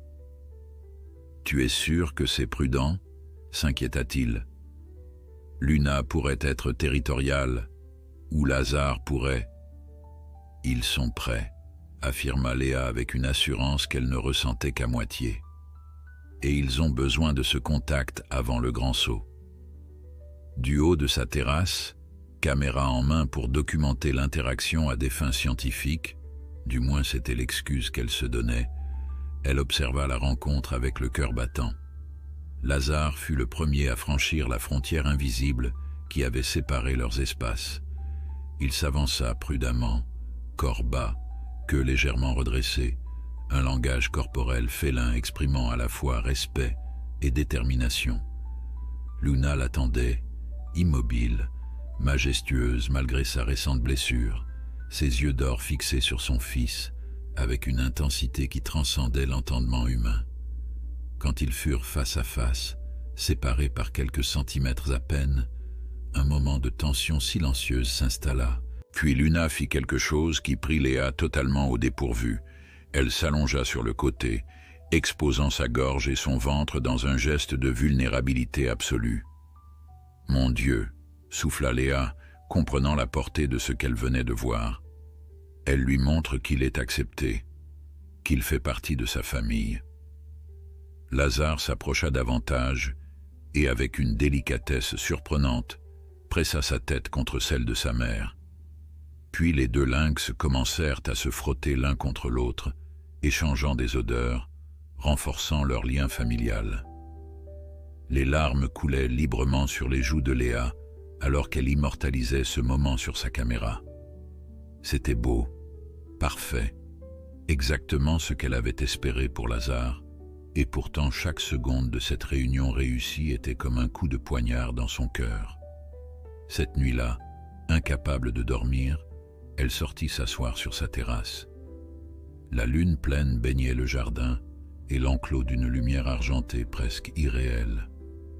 À sa grande surprise, Lazare quitta le côté de sa mère endormie et s'approcha de la clôture, là où Léa était assise. « Et toi ?» murmura-t-elle, surprise par cette initiative inattendue. Le lynx la fixa de ses yeux lumineux, puis s'assit, sa posture rappelant étrangement celle d'un chat domestique, mais avec une dignité sauvage indéniable. « Tu es venu me dire au revoir, c'est ça ?» Sa voix se brisa sur ces mots. « Tu sais que tu vas partir ?»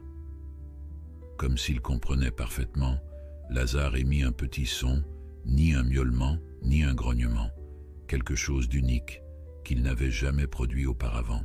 « J'aimerais pouvoir t'expliquer, » continua-t-elle, laissant enfin libre cours à ses émotions dans la solitude de la nuit.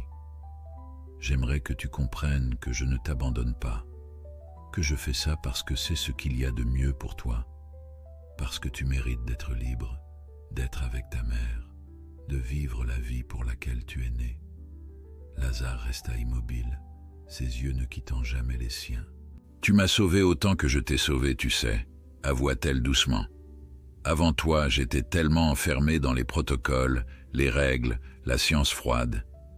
Tu m'as rappelé pourquoi j'ai choisi ce métier, pas juste pour étudier la vie sauvage, mais pour la protéger, pour la chérir, pour reconnaître la valeur de chaque être. » Elle essuya ses larmes d'un revers de main. « Et maintenant, je dois te prouver que j'ai vraiment appris cette leçon. en te laissant partir. À sa grande surprise, Lazare se leva et s'approcha davantage de la clôture, jusqu'à ce que seul le grillage les sépare. Puis, comme il l'avait fait tant de fois auparavant, il pressa sa tête contre la barrière, cherchant ce contact qu'il avait semblé éviter ces derniers jours. Léa tendit la main et, à travers les mailles métalliques, caressa doucement sa tête une dernière fois. « Au revoir, mon beau », chuchota-t-elle.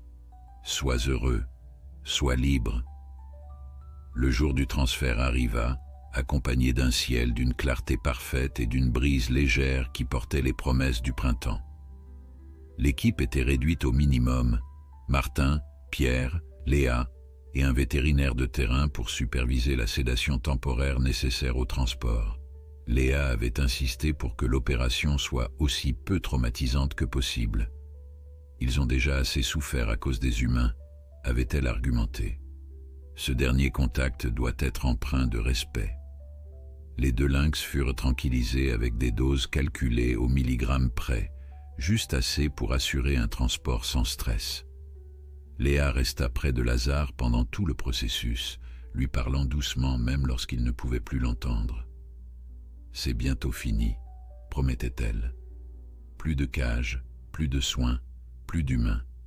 Juste toi, ta mère et la forêt. » Le convoi de 2 véhicules avançait lentement sur la piste forestière, cahotant sur les ornières creusées par les dernières pluies printanières. Léa conduisait le premier, un 4x4 du centre aménagé pour le transport d'animaux sauvages.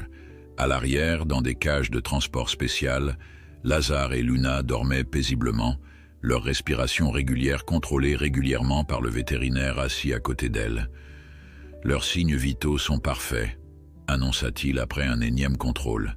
« Ils devraient commencer à se réveiller peu après notre arrivée. Le timing est idéal. » Léa hocha la tête sans quitter la route des yeux. Elle avait insisté pour conduire, prétextant sa connaissance du terrain. En réalité, elle avait besoin de cette tâche pour se concentrer sur autre chose que la douleur qui lui serrait la poitrine à chaque kilomètre qui l'éloignait de chez elle et rapprochait les lynx de leur liberté. Derrière eux, Martin et Pierre suivaient dans le second véhicule, transportant l'équipement de surveillance qui serait installé autour de l'enclos. Des caméras à déclenchement automatique, des capteurs de mouvement, tout le nécessaire pour suivre l'adaptation des lynx sans présence humaine perturbatrice. Après 1 heure de route, ils atteignirent enfin la clairière où l'enclos avait été construit. C'était un endroit magnifique, un espace naturel entouré de grands pins et d'épinettes, traversé par un petit ruisseau qui fournissait de l'eau fraîche. L'enclos lui-même, bien que visiblement artificiel avec sa clôture haute de 3 mètres, avait été conçu pour s'intégrer au maximum dans l'environnement naturel. Des arbres avaient été préservés à l'intérieur, des rochers et des troncs disposés pour offrir des cachettes et des postes d'observation. « C'est parfait », murmura Léa en contemplant ce qui serait la dernière demeure temporaire de Lazare et Luna avant la liberté totale. L'installation des lynx dans leur nouvel environnement fut menée avec une précision méticuleuse. Les cages de transport furent placées côte à côte au centre de l'enclos, leurs portes orientées vers l'intérieur. Puis l'équipe se retira derrière la clôture, à distance respectueuse mais suffisamment proche pour intervenir en cas de problème. « Maintenant, on attend », déclara Martin en consultant sa montre. « D'après mes calculs, il devrait commencer à émerger dans les 10 prochaines minutes. » Ces 10 minutes semblèrent une éternité à Léa. Elle ne quittait pas des yeux les cages, son appareil photo prêt à immortaliser ce moment crucial. Une partie d'elle, la scientifique, la professionnelle, était fascinée par cette étape de réhabilitation qu'elle avait orchestrée. L'autre partie, la femme qui s'était attachée à Lazare au-delà de toute rationalité, luttait pour ne pas franchir la barrière et retourner auprès de lui une dernière fois.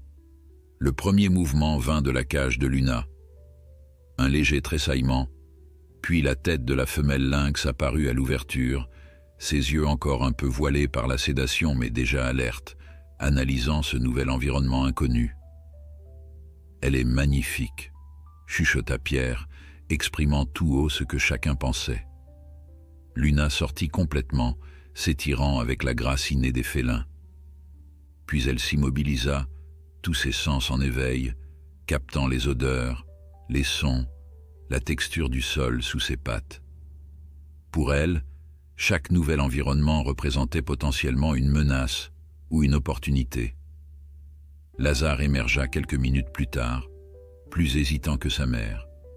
Il rejoignit Luna qui, dans un geste touchant de protection maternelle, commença immédiatement à le lécher, comme pour le réconforter et effacer l'odeur humaine qui imprégnait encore son pelage. « Regarde comme elle prend soin de lui », murmura Léa à Martin. « C'est comme si ces mois de séparation n'avaient jamais existé. » Les liens familiaux chez les lynx sont plus forts et plus complexes que ce que nous pensions, acquiesça-t-il. Ton intuition était juste depuis le début. Pendant près d'une heure, ils observèrent les deux félins explorer méthodiquement leur nouvel enclos. Luna prenait la tête, montrant à Lazare les points d'eau, les cachettes potentielles, les meilleurs postes d'observation. Le jeune lynx suivait attentivement, apprenant de chaque geste, de chaque comportement de sa mère. On dirait qu'elle lui fait visiter son nouvel appartement, plaisanta Pierre, mais son observation contenait une vérité profonde que tous reconnaissaient. Finalement, satisfaits de leur exploration, les deux lynx grimpèrent sur un rocher au centre de l'enclos et s'y allongèrent côte à côte, profitant des rayons du soleil qui filtraient à travers les branches. C'était une image de paix parfaite, comme si ces animaux sauvages avaient enfin trouvé leur place dans le monde. « Il est temps pour nous de partir », déclara doucement Martin. « Les caméras sont en place, ils ont de l'eau, de la nourriture pour la transition. Notre présence ne fera que retarder leur adaptation. » Pierre et le vétérinaire acquiescèrent, commençant déjà à ranger l'équipement restant. Mais Léa ne bougeait pas, son regard toujours fixé sur Lazare. « Juste quelques minutes de plus, » plaida-t-elle. « S'il te plaît. » Martin hésita, puis hocha la tête avec compréhension. « Nous t'attendons au véhicule. » Une fois seule, Léa s'approcha aussi près que possible de la clôture. À sa surprise, Lazare leva la tête, comme s'il avait senti sa présence. Leurs regards se croisèrent une dernière fois à travers la distance. « Sois heureux, » murmura-t-elle, sachant qu'il ne pouvait pas l'entendre mais espérant que d'une certaine façon, il comprendrait. « N'oublie pas ce que tu as appris, à faire confiance, à te battre, à survivre. » Comme en réponse, Lazare se leva, s'étirant longuement. Puis, sous le regard attentif de sa mère, il descendit du rocher et s'approcha de la clôture, s'arrêtant à quelques mètres de l'endroit où se tenait Léa.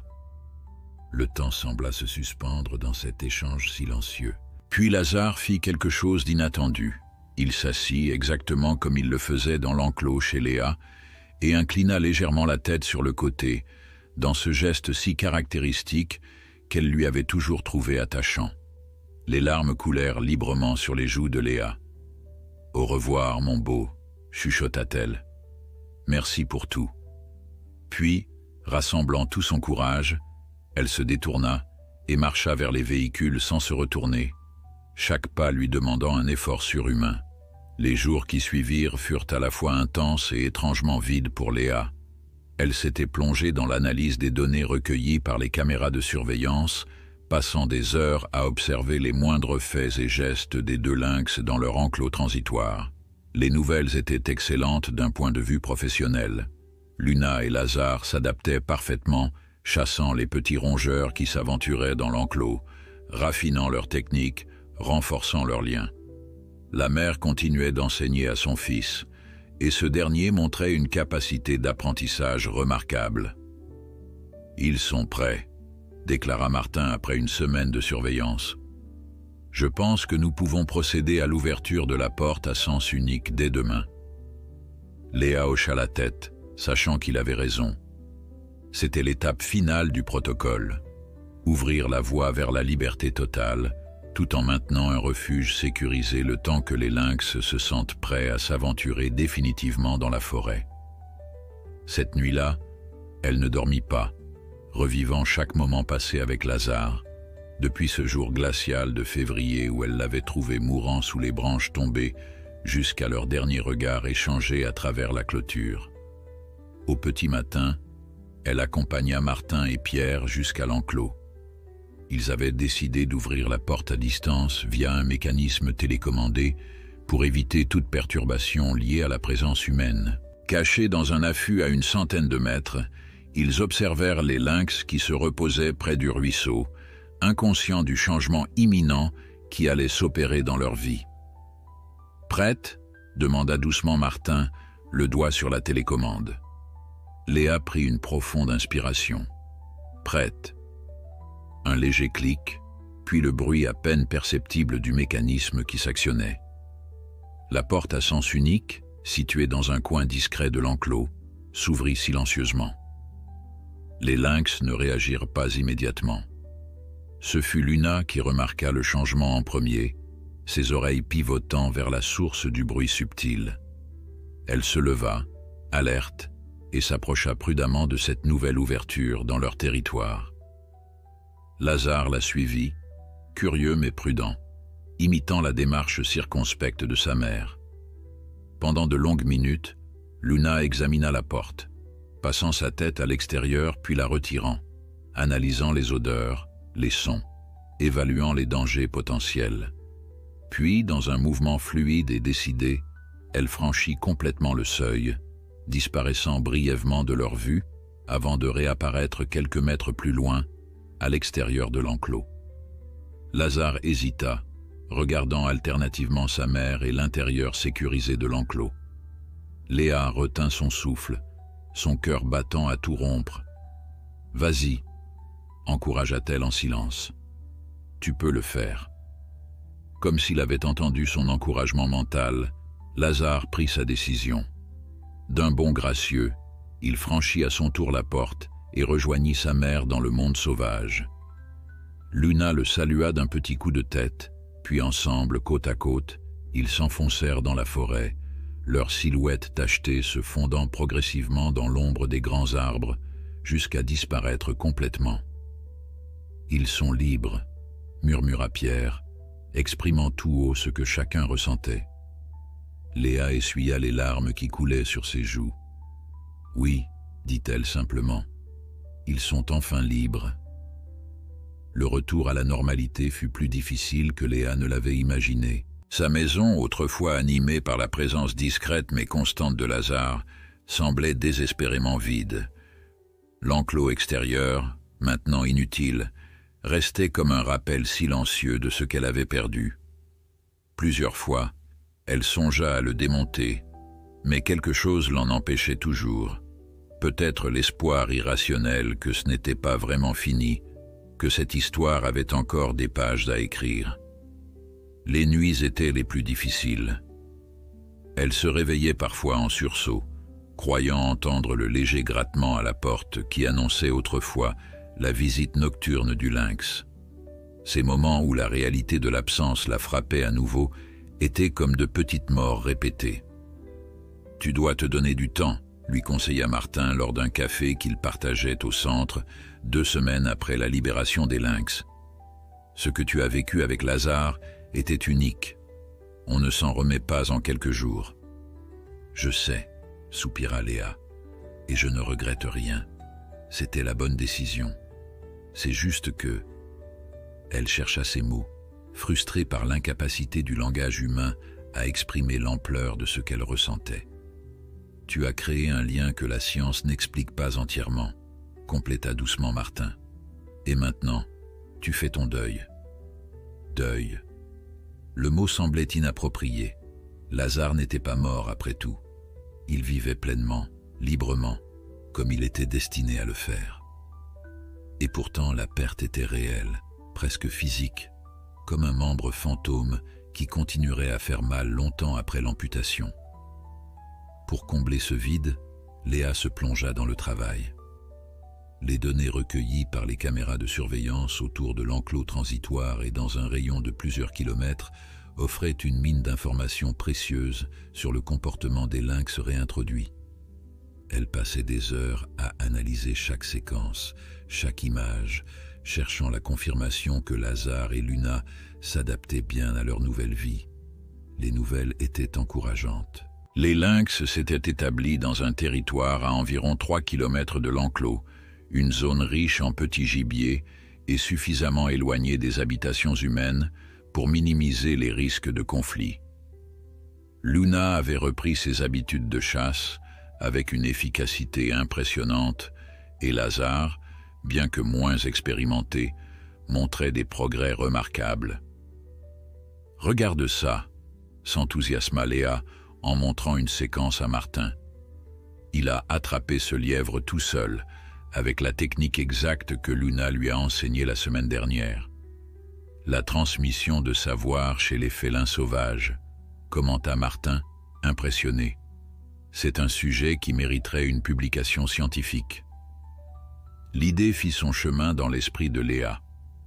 Transformer cette expérience personnelle en contribution scientifique pourrait donner un sens supplémentaire à tout ce qu'elle avait vécu.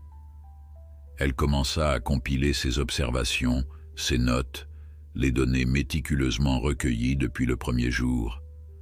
1 mois après la libération, un événement inattendu vint perturber cette routine qu'elle s'était construite.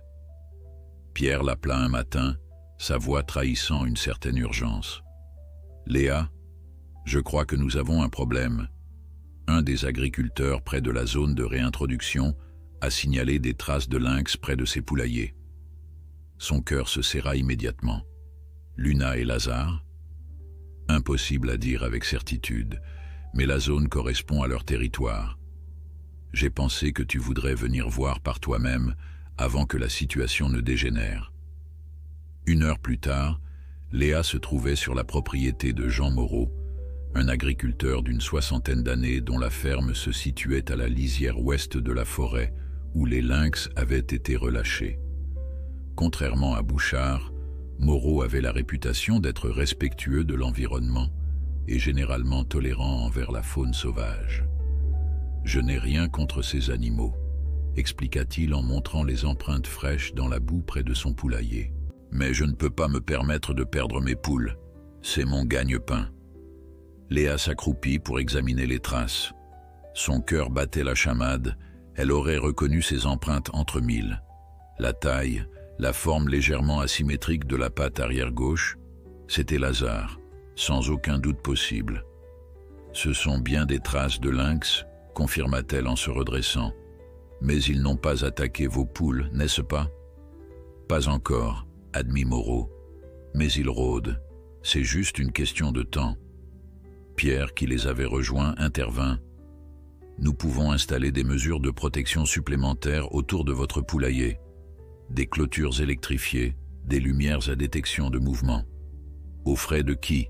demanda logiquement l'agriculteur. « Le département prendra en charge les coûts, » assura Pierre. « Nous avons un programme spécial pour la cohabitation harmonieuse entre agriculture et faune sauvage. » Tandis que les 2 hommes discutaient des détails pratiques, Léa s'éloigna pour examiner d'autres traces à la lisière de la forêt.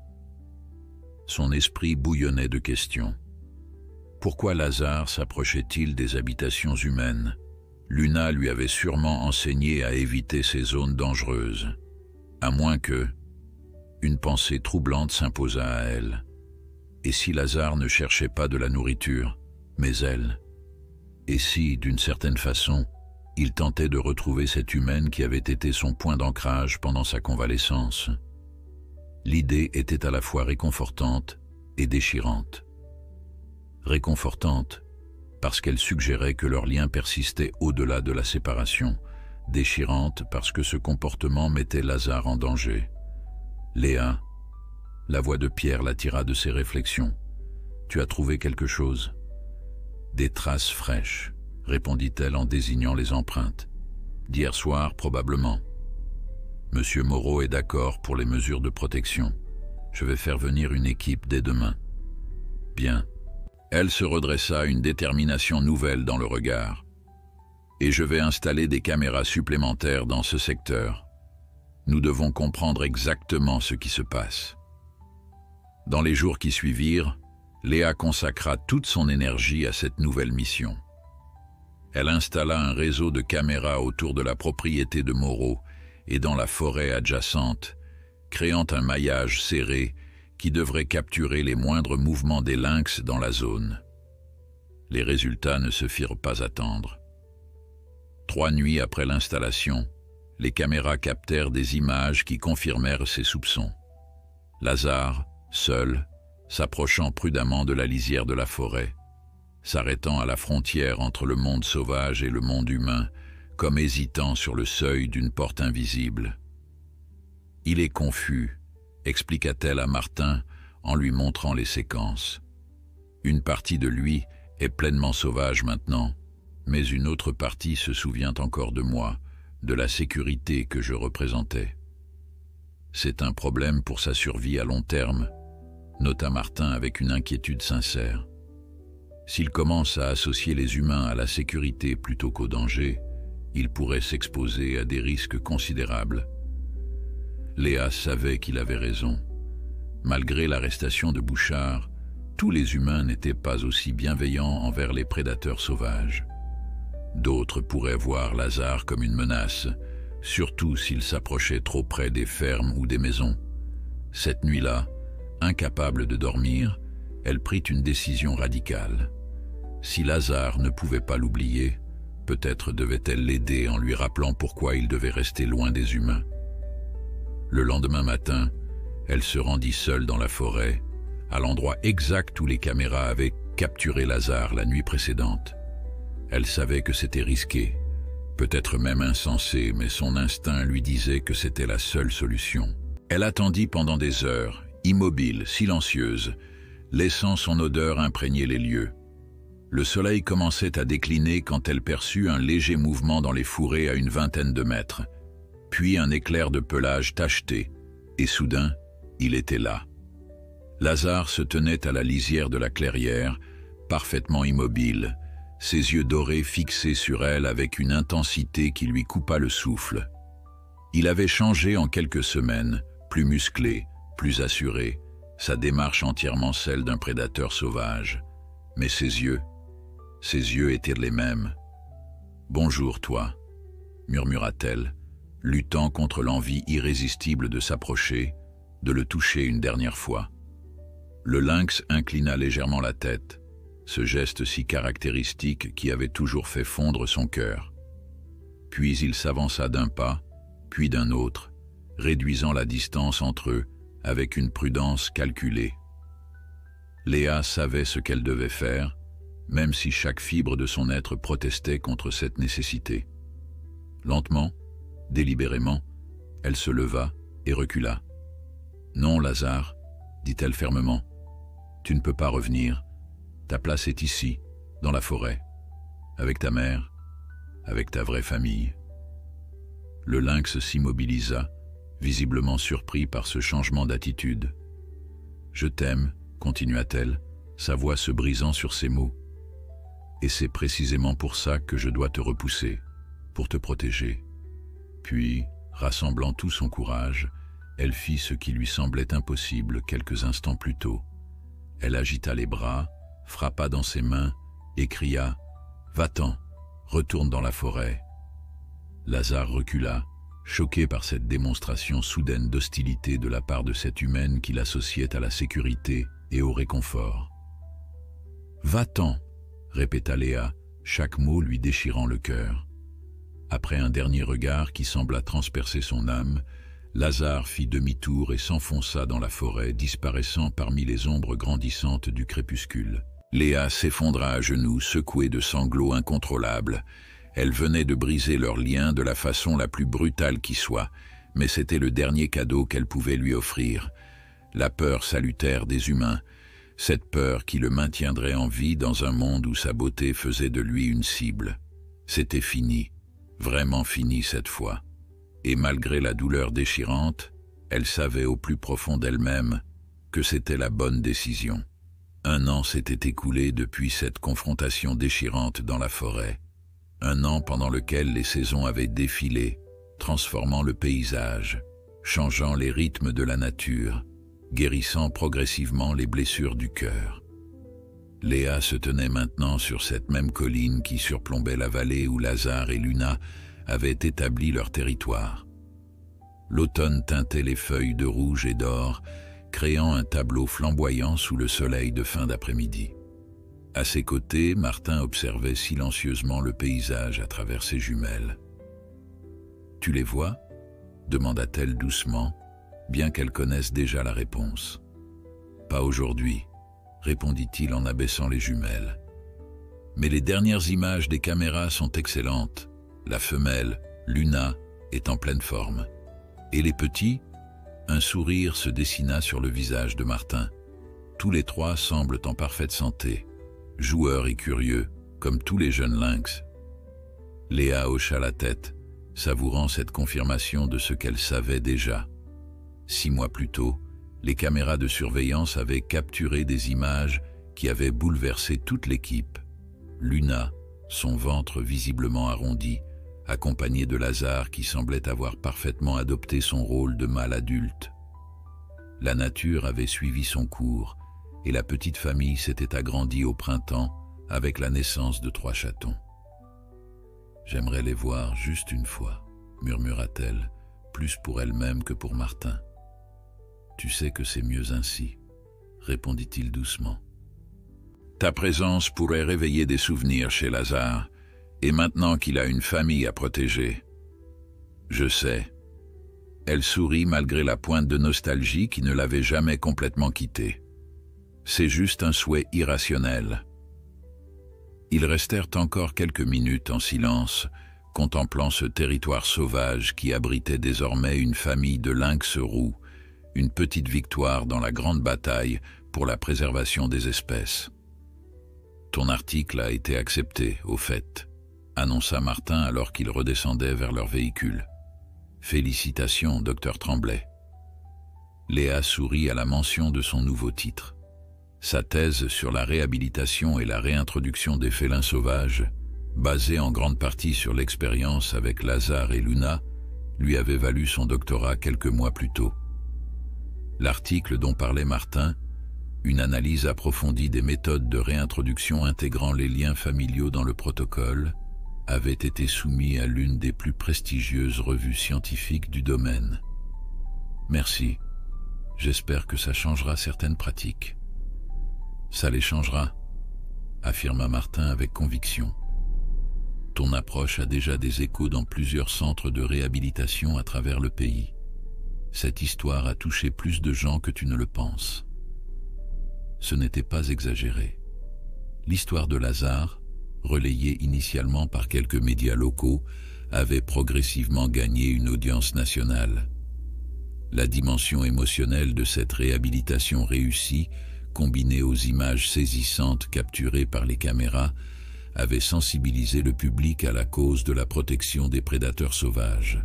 Le procès de Bouchard avait également contribué à cette prise de conscience.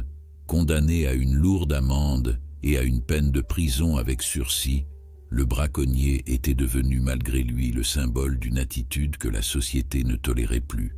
De retour au centre de réhabilitation, Léa fut accueillie par une agitation inhabituelle. Claire, la biologiste spécialiste qui travaillait désormais avec elle, l'attendait à l'entrée, visiblement excitée. « Ah, te voilà enfin. On a une nouvelle arrivée. Un cas qui devrait t'intéresser particulièrement. » Intriguée, Léa suivit sa collègue jusqu'à la salle de soins intensifs. Dans une cage spécialement aménagée, se trouvait une petite boule de fourrure tachetée, un chaton de lynx âgé d'à peine quelques mois, visiblement mal en point. Un automobiliste l'a trouvé au bord de la route 117 à une 50aine de kilomètres d'ici, expliqua Claire, probablement heurté par un véhicule. Fracture de la patte avant, déshydratation, mais aucune lésion interne apparente. Léa s'approcha doucement de la cage. Le chaton, malgré sa faiblesse, feula faiblement à son approche, une réaction parfaitement saine pour un animal sauvage. « As-tu vérifié s'il est pucé ?» demanda-t-elle, se rappelant que tous les lynx nés en captivité ou ayant été réhabilités étaient désormais équipés de minuscules puces d'identification. « C'est la première chose que j'ai faite, » répondit Claire avec un sourire énigmatique. « Et devine quoi?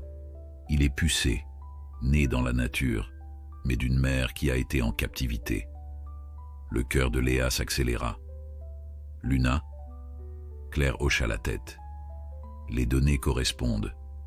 Ce petit est très probablement l'un des 3 chatons nés ce printemps. » Léa fixa le chaton avec une émotion indescriptible. Un petit-fils de Lazare en quelque sorte. La vie qui continuait, malgré les obstacles, malgré les blessures. « Comment allons-nous l'appeler » demanda Claire. Léa réfléchit un moment, puis sourit. « Phénix, pour renaître de ses cendres, comme son grand-père l'a fait. » Les semaines qui suivirent rappelèrent étrangement à Léa les premiers temps avec Lazare. Même cabinet vétérinaire, même procédure, même dévouement. Mais il y avait une différence fondamentale. Cette fois, elle veillait consciencieusement à maintenir une distance émotionnelle avec le jeune félin. « Tu es différente avec lui », observa Martin un soir, alors qu'il finalisait le plan de réhabilitation pour Phénix. Plus détaché. « J'ai appris ma leçon », répondit-elle simplement.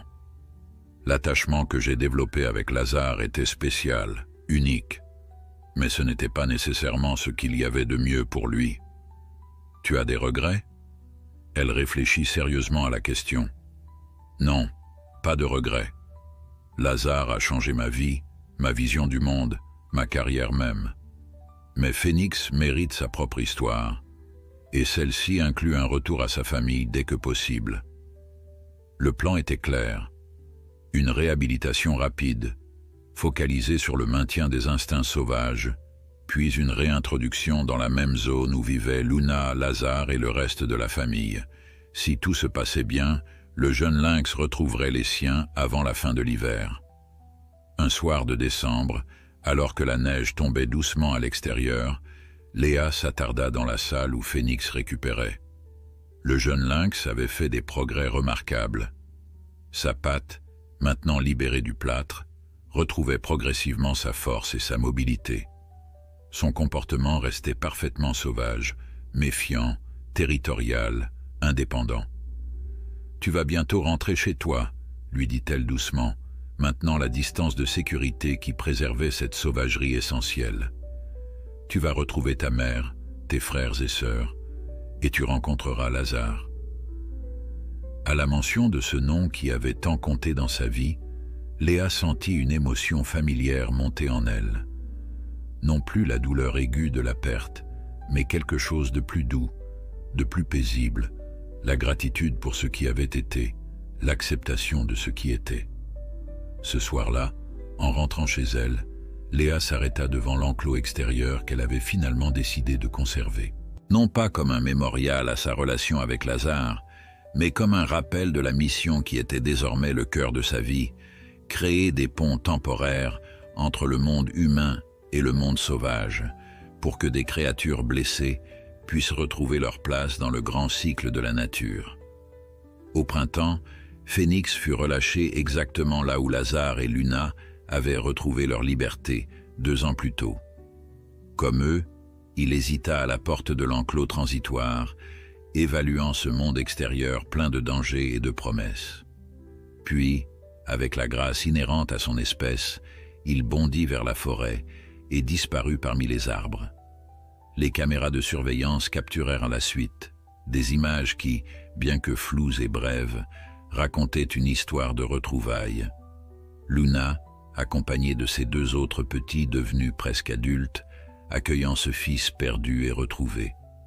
Et à leur côté, majestueux et vigilant, Lazare, veillant sur cette famille qui était devenue la sienne. Léa conserva précieusement ces images, non pas comme une obsession du passé, mais comme la preuve tangible que parfois, malgré toutes les probabilités contraires, les histoires peuvent bien se terminer. Debout sur la colline qui surplombait leur territoire, elle murmura dans le vent « Sois heureux, mon beau, sois libre. » et quelque part dans la forêt profonde, comme s'il avait entendu cet adieu définitif et serein, un lynx roux leva la tête vers le ciel, ses yeux dorés captant la lumière du soleil couchant, avant de reprendre sa route parmi les ombres de son royaume sauvage, là où il avait toujours été destiné à vivre.